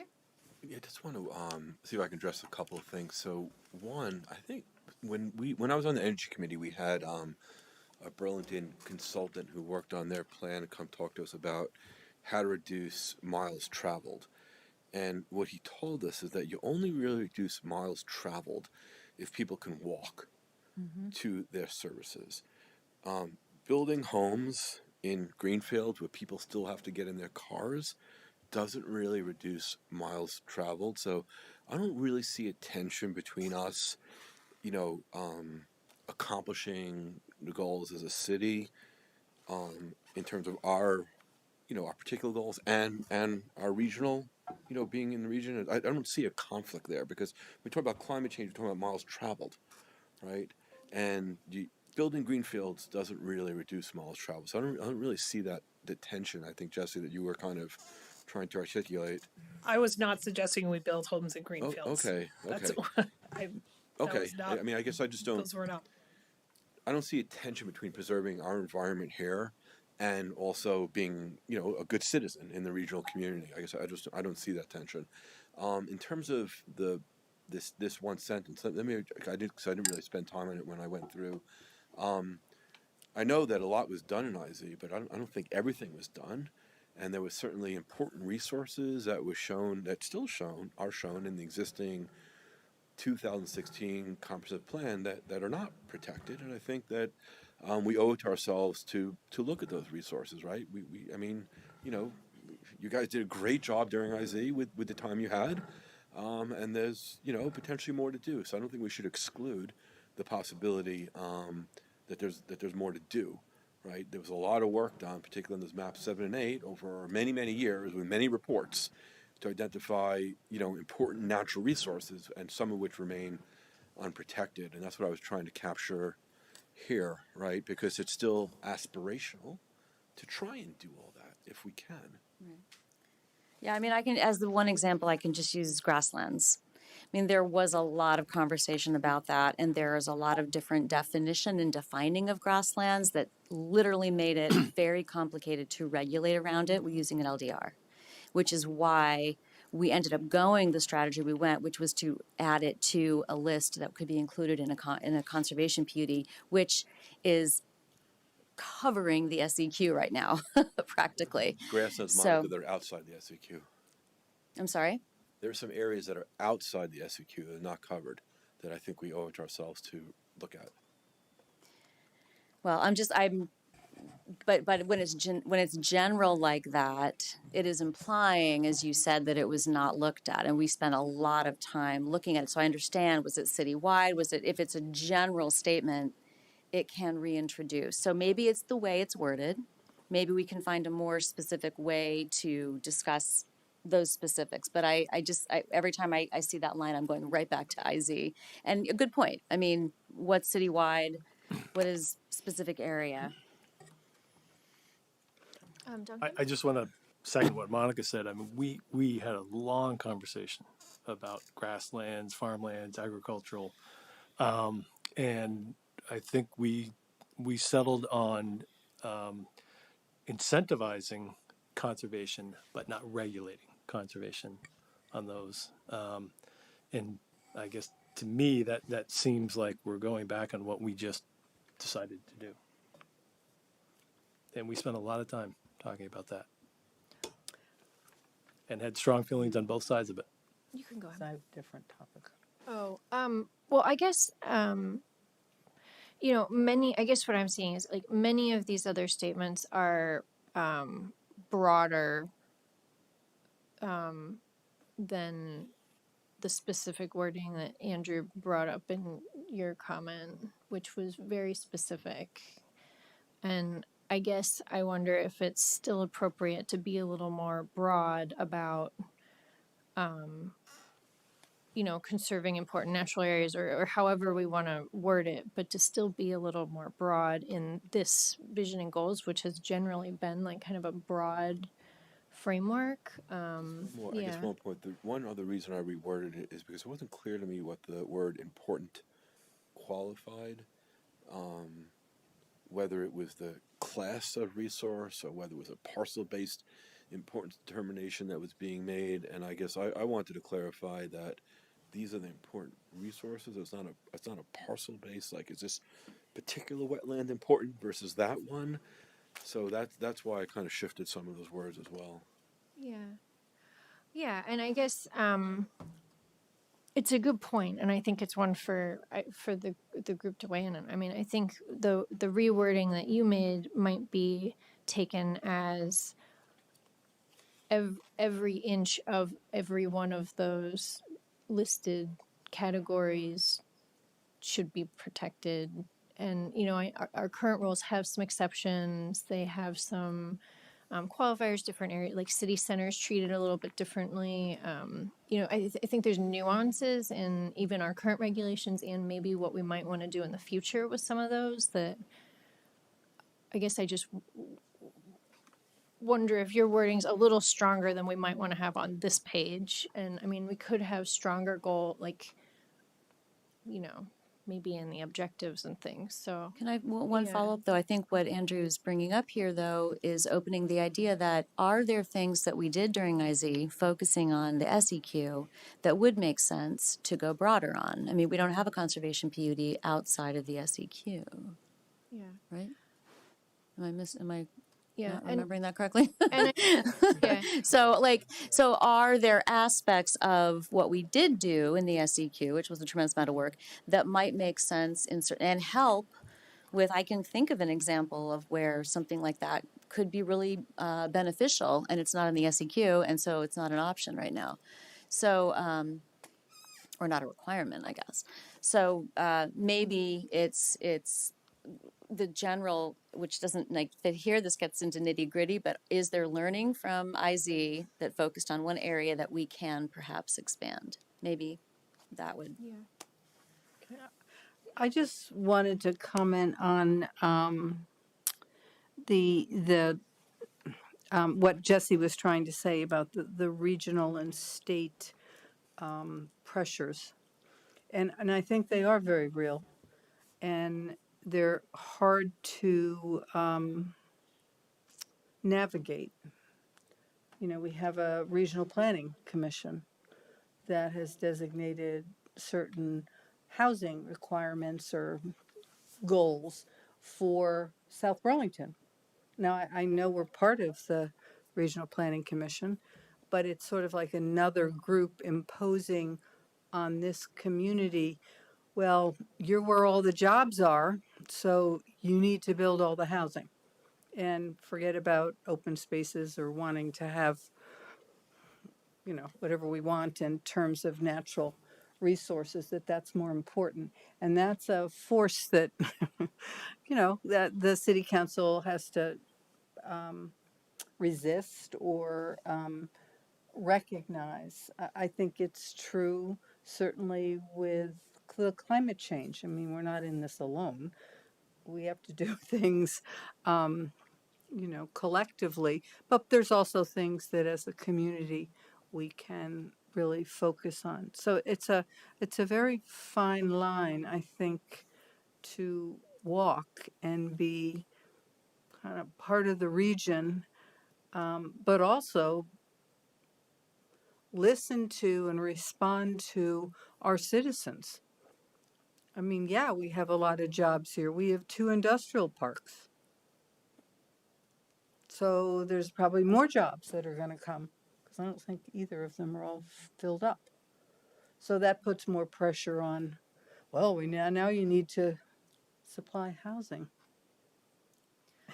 So, there's all those goals. We have them in here. All of them are really very real and very important. And I think the challenge for our comprehensive plan is to respond to the needs or the desires or what's best for South Burlington, but not forget that we're part of a county, a region, and a state, and that sometimes those demands intersect, and they may make demands on us that we're not really happy with. And how do you, kind of walk that plank?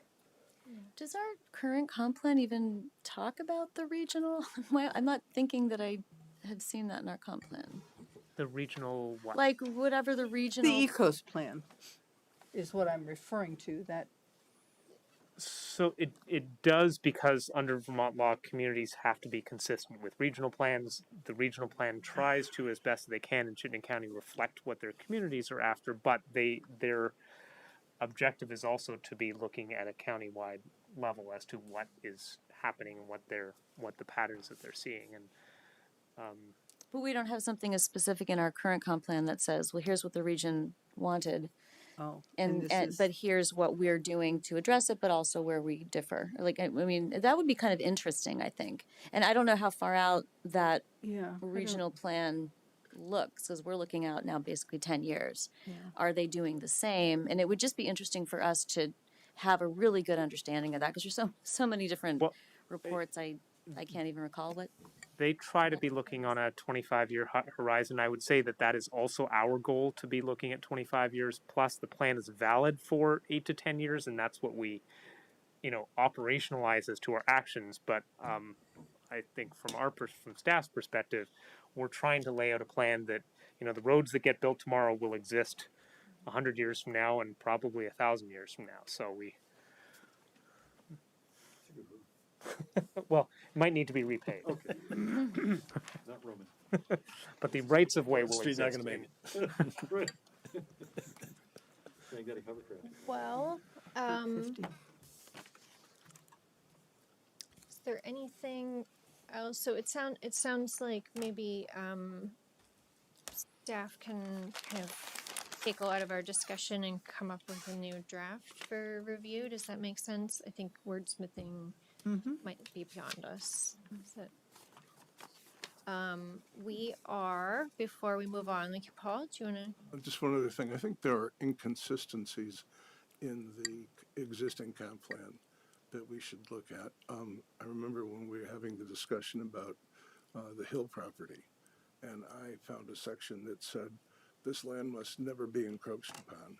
And I thought, that's it, I found it, And Paul had another section of it that said pretty much the opposite of that, So I really think we have to look at those kinds of issues in the plan. Great. I think that's a really good point, Paul, and a great challenge. Even just in the last 6 minutes of conversation, things popping off in my head are the question of the important question of say grasslands, and also the question of the business parks, because those are in the same areas. And so being clear in this plan as to what is the objective going forward. And the tool may be regulatory, it may not be regulatory, but that's an exact example of, or Hill Farm is another good one. And I'm not trying to stick to geography, but that's what popped into my head when you said that. So we've had a very commission and council centric discussion so far on the values, visions, and goals, and that was pretty intentional in the, we're trying to come up with a draft to then bring out for public comment. But I just wanted to make sure there was no one trying to give some input at this level, kind of broader level things that you want us to be keeping in mind as we go kind of finish up this draft. Any comment? The audience, you mean? Yes, from the audience. Sarah? Sarah, would you mind coming up to the mic so that folks at home can hear also, and hitting the little green button? Thank you.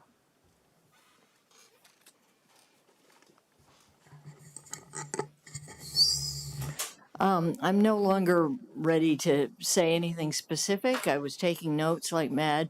I spent the afternoon preparing to make some comments, many of which were made by others, and that's great. But then I kind of got the vibe, just emailing with Michael earlier, I specifically said, is there going to be an opportunity tonight for, public input? Because we had a land trust meeting to discuss this yesterday, trying to get our head together about comments we might make. Anyway, Michael's feeling was that wasn't really what tonight was about. It was about you guys talking, which you've done. You've just acknowledged that.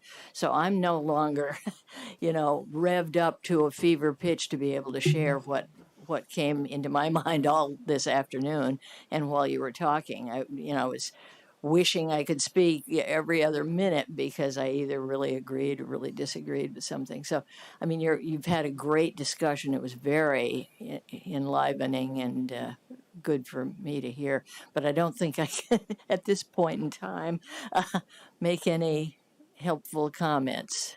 Well, I'm we've sorry. I we have sort of plenty of opportunity. I yeah. just wanted to make sure we weren't like I really missing appreciate out. I appreciate that. There will be a time when we'll want to, and maybe I'll even email some of it to some of you. Thank Whatever. you, Sarah. Thanks. So I think what the other thing that I think would make sense to talk about is the next section that was highlighted in red, which was areas of potential competing policy. And we have talked about some of these already. You know, I think Paul brought up the very important idea that, you know, really checking through and making sure we're being consistent on particular issues. I think we talked some about the environmental protection standards.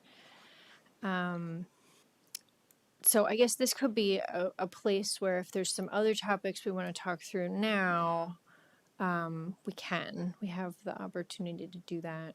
And then I think because this could be an amorphous conversation a little bit, I just want to put out there, we could also at this point mention areas of potential policy discussion within the plan. So there were a few things that we bullet listed here under this item 3 already, which were identified by the Planning Commission as areas where we wanted to make sure there was some more focus, either because it was missing in the last plan or we feel like there's been more recent information. And I think we had a few things identified already tonight that we would want to add to this. So this would be education and kind of specifically reaching out to the school board and schools to make sure we're getting good input, not only on their section, but also how schools may affect other sections like land or housing or anticipated needs that might not only be about the school building itself, but kind of the broader community. And then we had also talked about carrying capacity might be a topic of importance too. So I think those were the two I wrote down. So if we identified something else that should be on this key subject area list and isn't on here already, make sure you bring it up. Would that include either of them the demographic information? So I think, yeah, so if you kind of look through the whole bigger list, I think that the carrying capacity information would be like number 6, updates to the inventory analysis and conclusions. So kind of putting in new information that could be demographic, it could be about our housing stock, it could be, you know, many different things, kind of updating the numbers. Is that how you see that section, Paul? Yes, I think the way, I know Michael's not here any longer this evening, but the way he framed it was also sort of a question that will be a difficult question to answer, which is, what does it mean to have, how does one arithmetically consider what the carrying capacity of a place should be? I think his starting point was globally, his view that our consumption of resources exceeds the carrying capacity. I think that we can take a good first step in this plan. It may also be something that gets posed as somewhat of a question in this plan too, just as you know the 1979 plan posed the question of what does a city center look like to a South Burlington. You know, these are evolutions. I don't know that that's necessarily one unless that is advanced as a subject area across the country and across the world as to what this means, but I think it's a great question to be posing.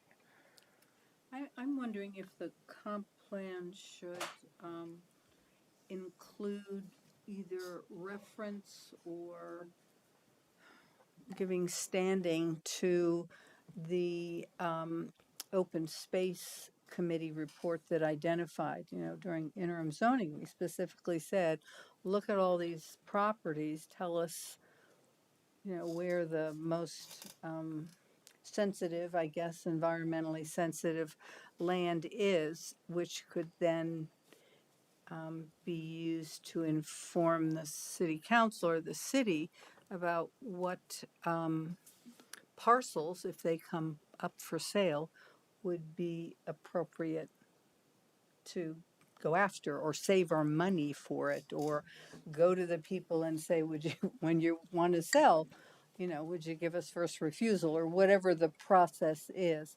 And we didn't have that report in that work prior to the last comp plan.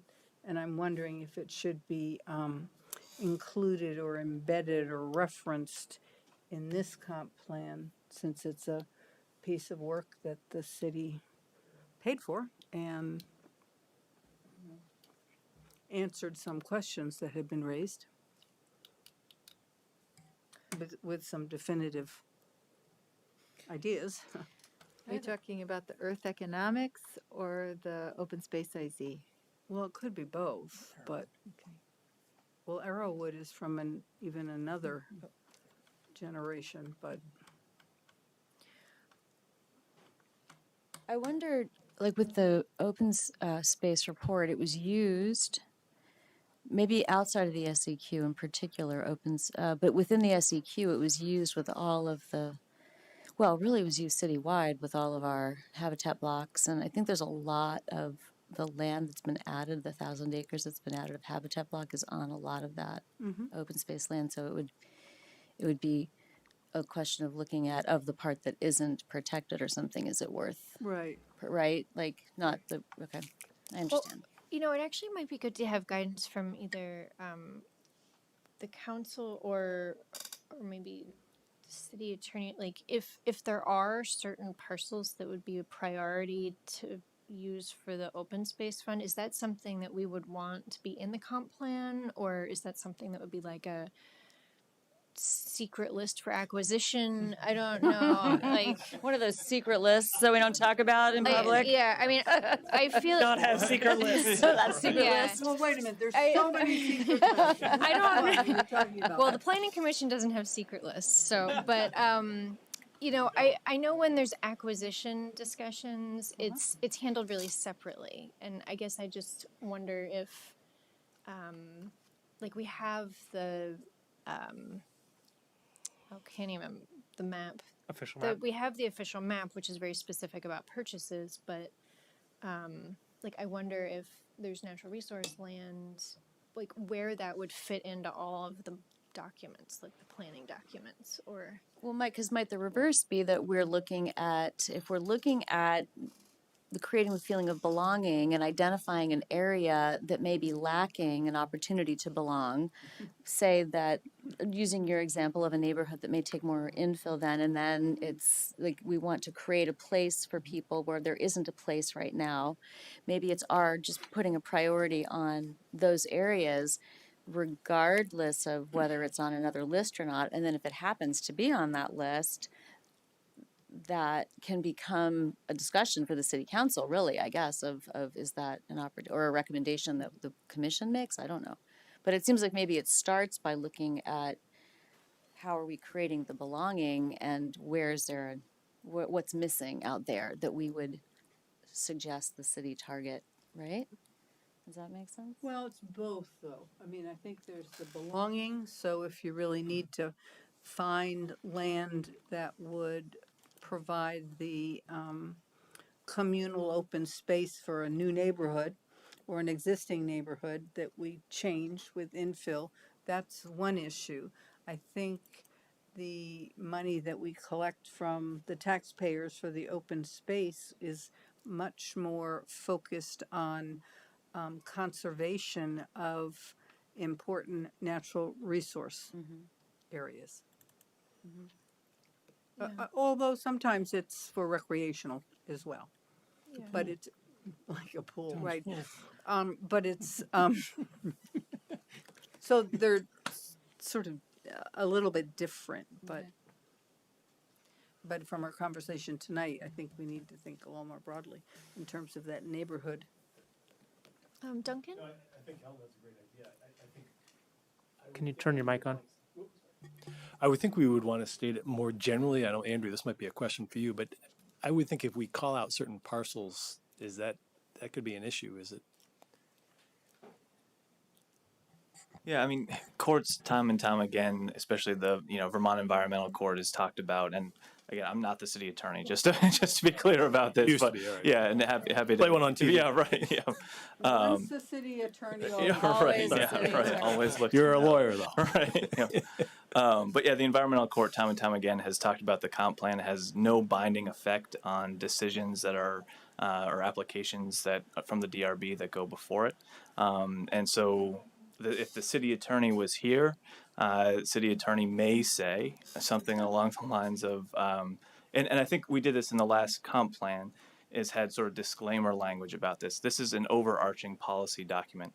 The things that are binding from a legal standpoint, those are the regulations that are later drafted through the LDRs, of course informed by the comp plan. But yeah, getting that granular, I don't think that's the purpose of a comp plan. Rather, the broader statement of, this is important. This is important. Preserving open spaces is important. But maybe that statement of referring to that report and referring to open space near existing neighborhoods that don't have parks, I mean, those seem like two important things that were identified tonight. So. Sarah? I don't want to come up Oh. again, simply to say, isn't there a way of just making reference to documents such as the open space plan within the comp plan, saying simply, there is this document, it can be helpful to us as we make decisions. Another example that I found this afternoon as I was thinking was a reference maybe to the Declaration of Inclusion that you guys recently, I think, adopted. We're talking about inclusivity and people feeling a sense of belonging and all those things. Why not just reference that document we adopted and embraced without evaluating it or saying how it applies? But there it is. That's a good idea. Yeah. So I would say all of that makes a lot of sense, and I would also challenge this whole group to make sure that we're holding what Paul said a few minutes ago, to make sure that we're not inadvertently saying one thing from one supporting thing and saying a completely opposite from another supporting thing, that we challenge ourselves to identify where those points are and address that, because I think that's that's a really important point. Tough loss for me.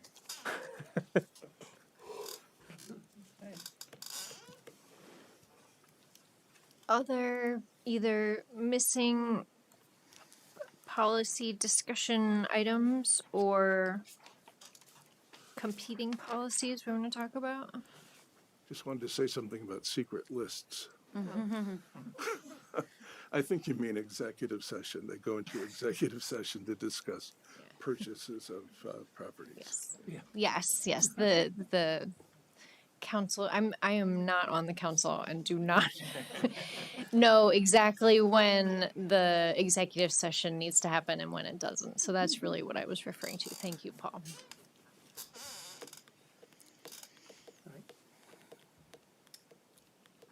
Any other thoughts? I know one thing that staff had put in here was transportation systems, which may or may not point to the 12B topic. I don't know if we need to talk about that now. That's how I understood that paragraph, so thanks for confirming that. Yeah. Can I just go back to carry capacity again and with, because I don't really know how that calculation would come through. But I guess one thing I also think about, we've talked about this before, is when you're looking at carry capacity, we've talked about this concept of a residential unit being of a certain square footage, rather than talking about this or this or that you create and if somebody wants to have a home larger than that square footage, then it kind of counts as the two, or whatever. If we went that way, we've talked about this over the years. When you're talking about carry capacity, how can we look at the size, I don't know, the square footage per person or something? Like, is it, we treat in our plans, we treat in our conversations a studio equal to, a 6-bedroom house. So I guess I'm just wondering, how can we how can a carry capacity report help us with that? Because we've talked about, should people have the ability, if they're, if a house can fit 3 families, should it be allowed to? How can we, and what is that, so I don't know, does that, how is that fit into carry capacity? Because is it responsible for 2 people to have something that can carry 100 more people, right? Well, we're trying to all be environmental. So I hope that makes sense when we're looking at carry capacity. Yeah, like the opposite almost of like allocation. Or, Yeah, not to say you can't, but just to really understand so we can all be personally, held accountable to.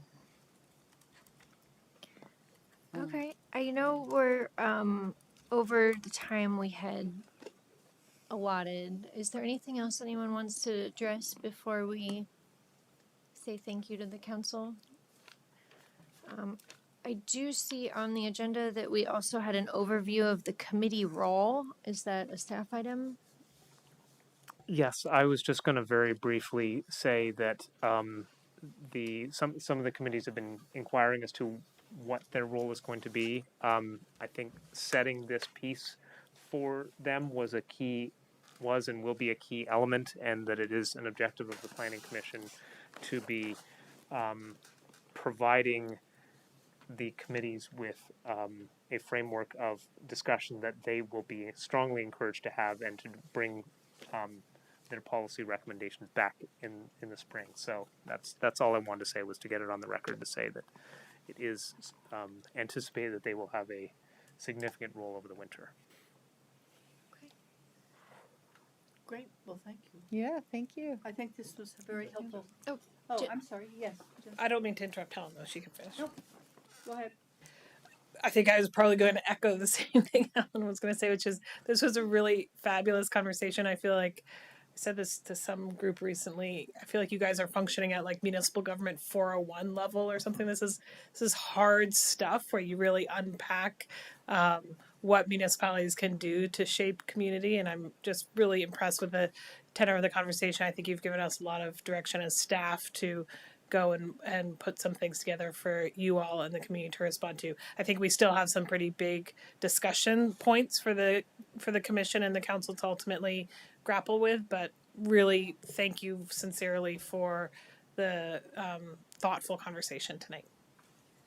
I'll just add, if there's anything that the planning commission feels they need, anything more from the council in terms of direction or thinking, responding to something you might be talking about, please let us know. We're more than happy to weigh in or provide that.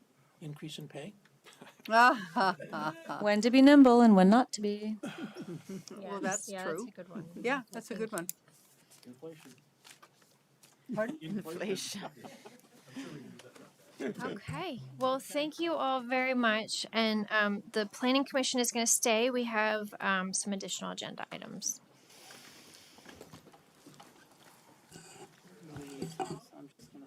Perfect. Thank you. I'm still Okay.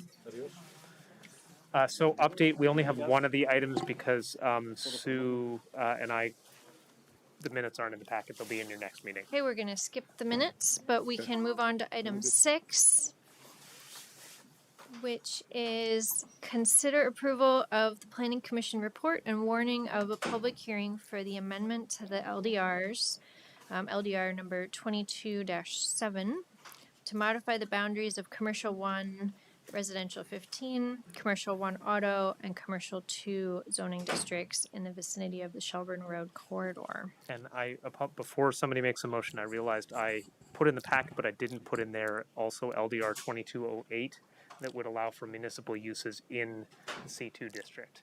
That makes it so that the fire station can remain a conforming use. Okay. So if you're okay with that, adding Yes. So I suppose we could move right into a motion. And then we can have discussion. Just that. So we're making a motion to warn public hearing.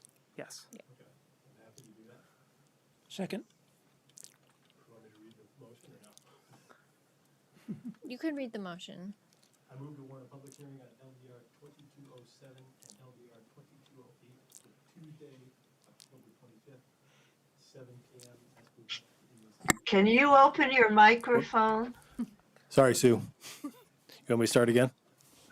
I move to warn a public hearing on LDR 2207 and LDR 2208 for Tuesday, October 25th, 7 p.m. as presented in this meeting's packet and to approve the accompanying Planning Commission report.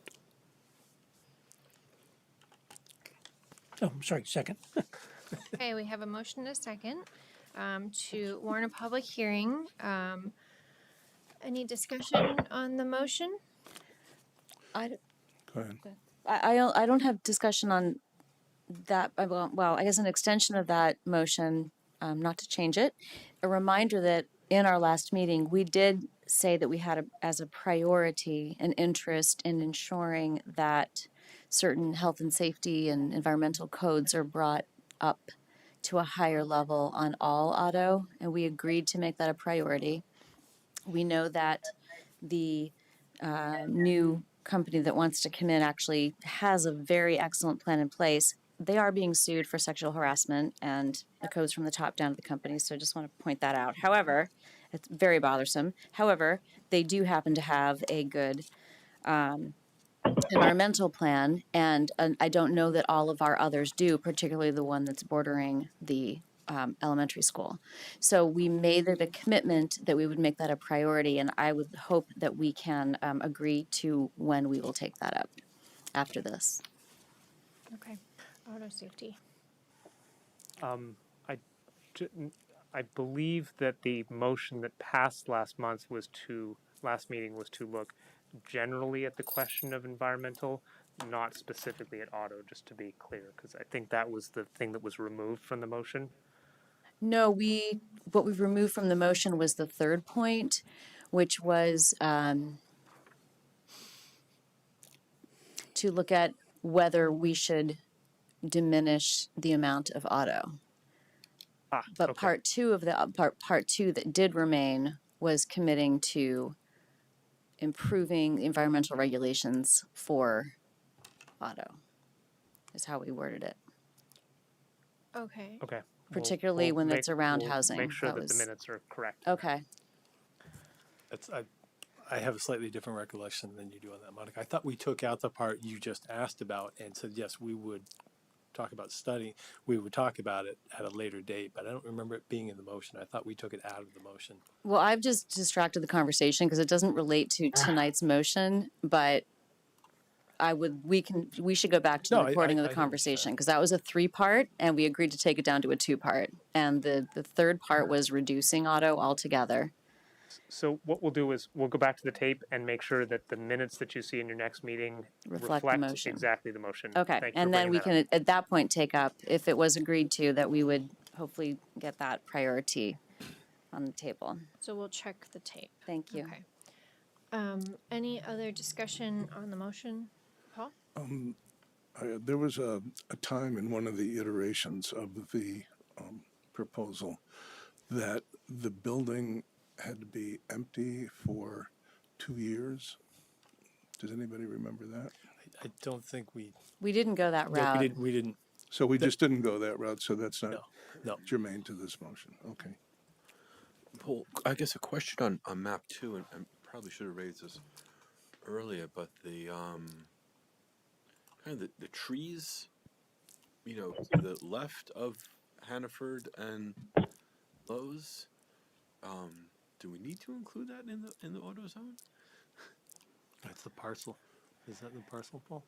Right, so it would need to either remain in the C1 remain in the C1 R15 or go into the C1 auto. That's the existing zoning. Right. I'm just. Can we leave that piece red? I mean, I would hate to see another auto dealer come in and tear down that forest, I guess, because this kind of leaves it open to do that, right? Isn't that the stormwater ponds? I think that is a stormwater pond. Oh, well, if it can't be built in any of it, but it just. Right, I mean, we have hopefully our procedurally, my recommendation 12 would be will this. protect. We're happy to take a look at that question.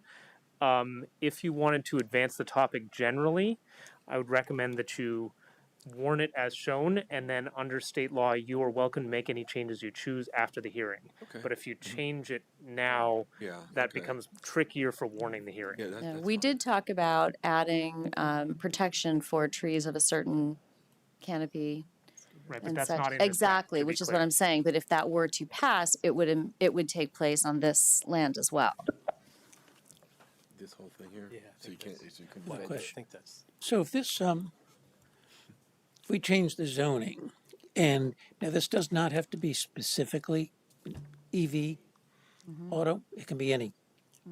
Okay, so if Tesla is out of her, you know, the people who wish to rent it decide to bail, we could have, you know, any other, you know, big truck dealers or whatever. So Well, it's it couldn't be big truck, but it could be a new Wherever car we or a don't used have car now. dealer. Yes. yep, not F-150s. Oh, I thought you meant EV big or- trucks like Mack No, trucks. no. Ah, no, yes, truck. it could be Yeah. a Hummer dealership. Yeah.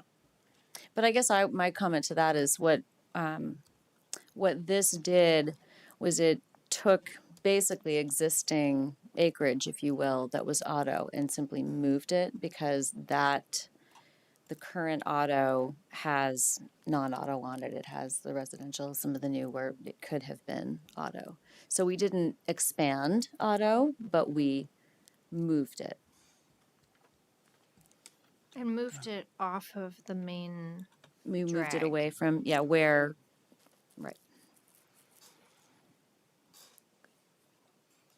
Other discussion? Any discussion from the public on the motion? Okay, all in favor of the motion, which is to warn the hearing? Aye.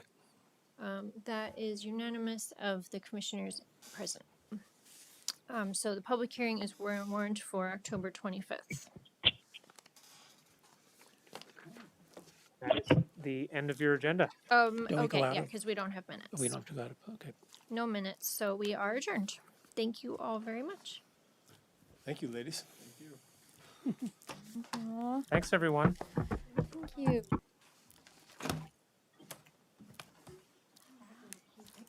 Isn't she a doll? She's the biggest pie. How about that puppy?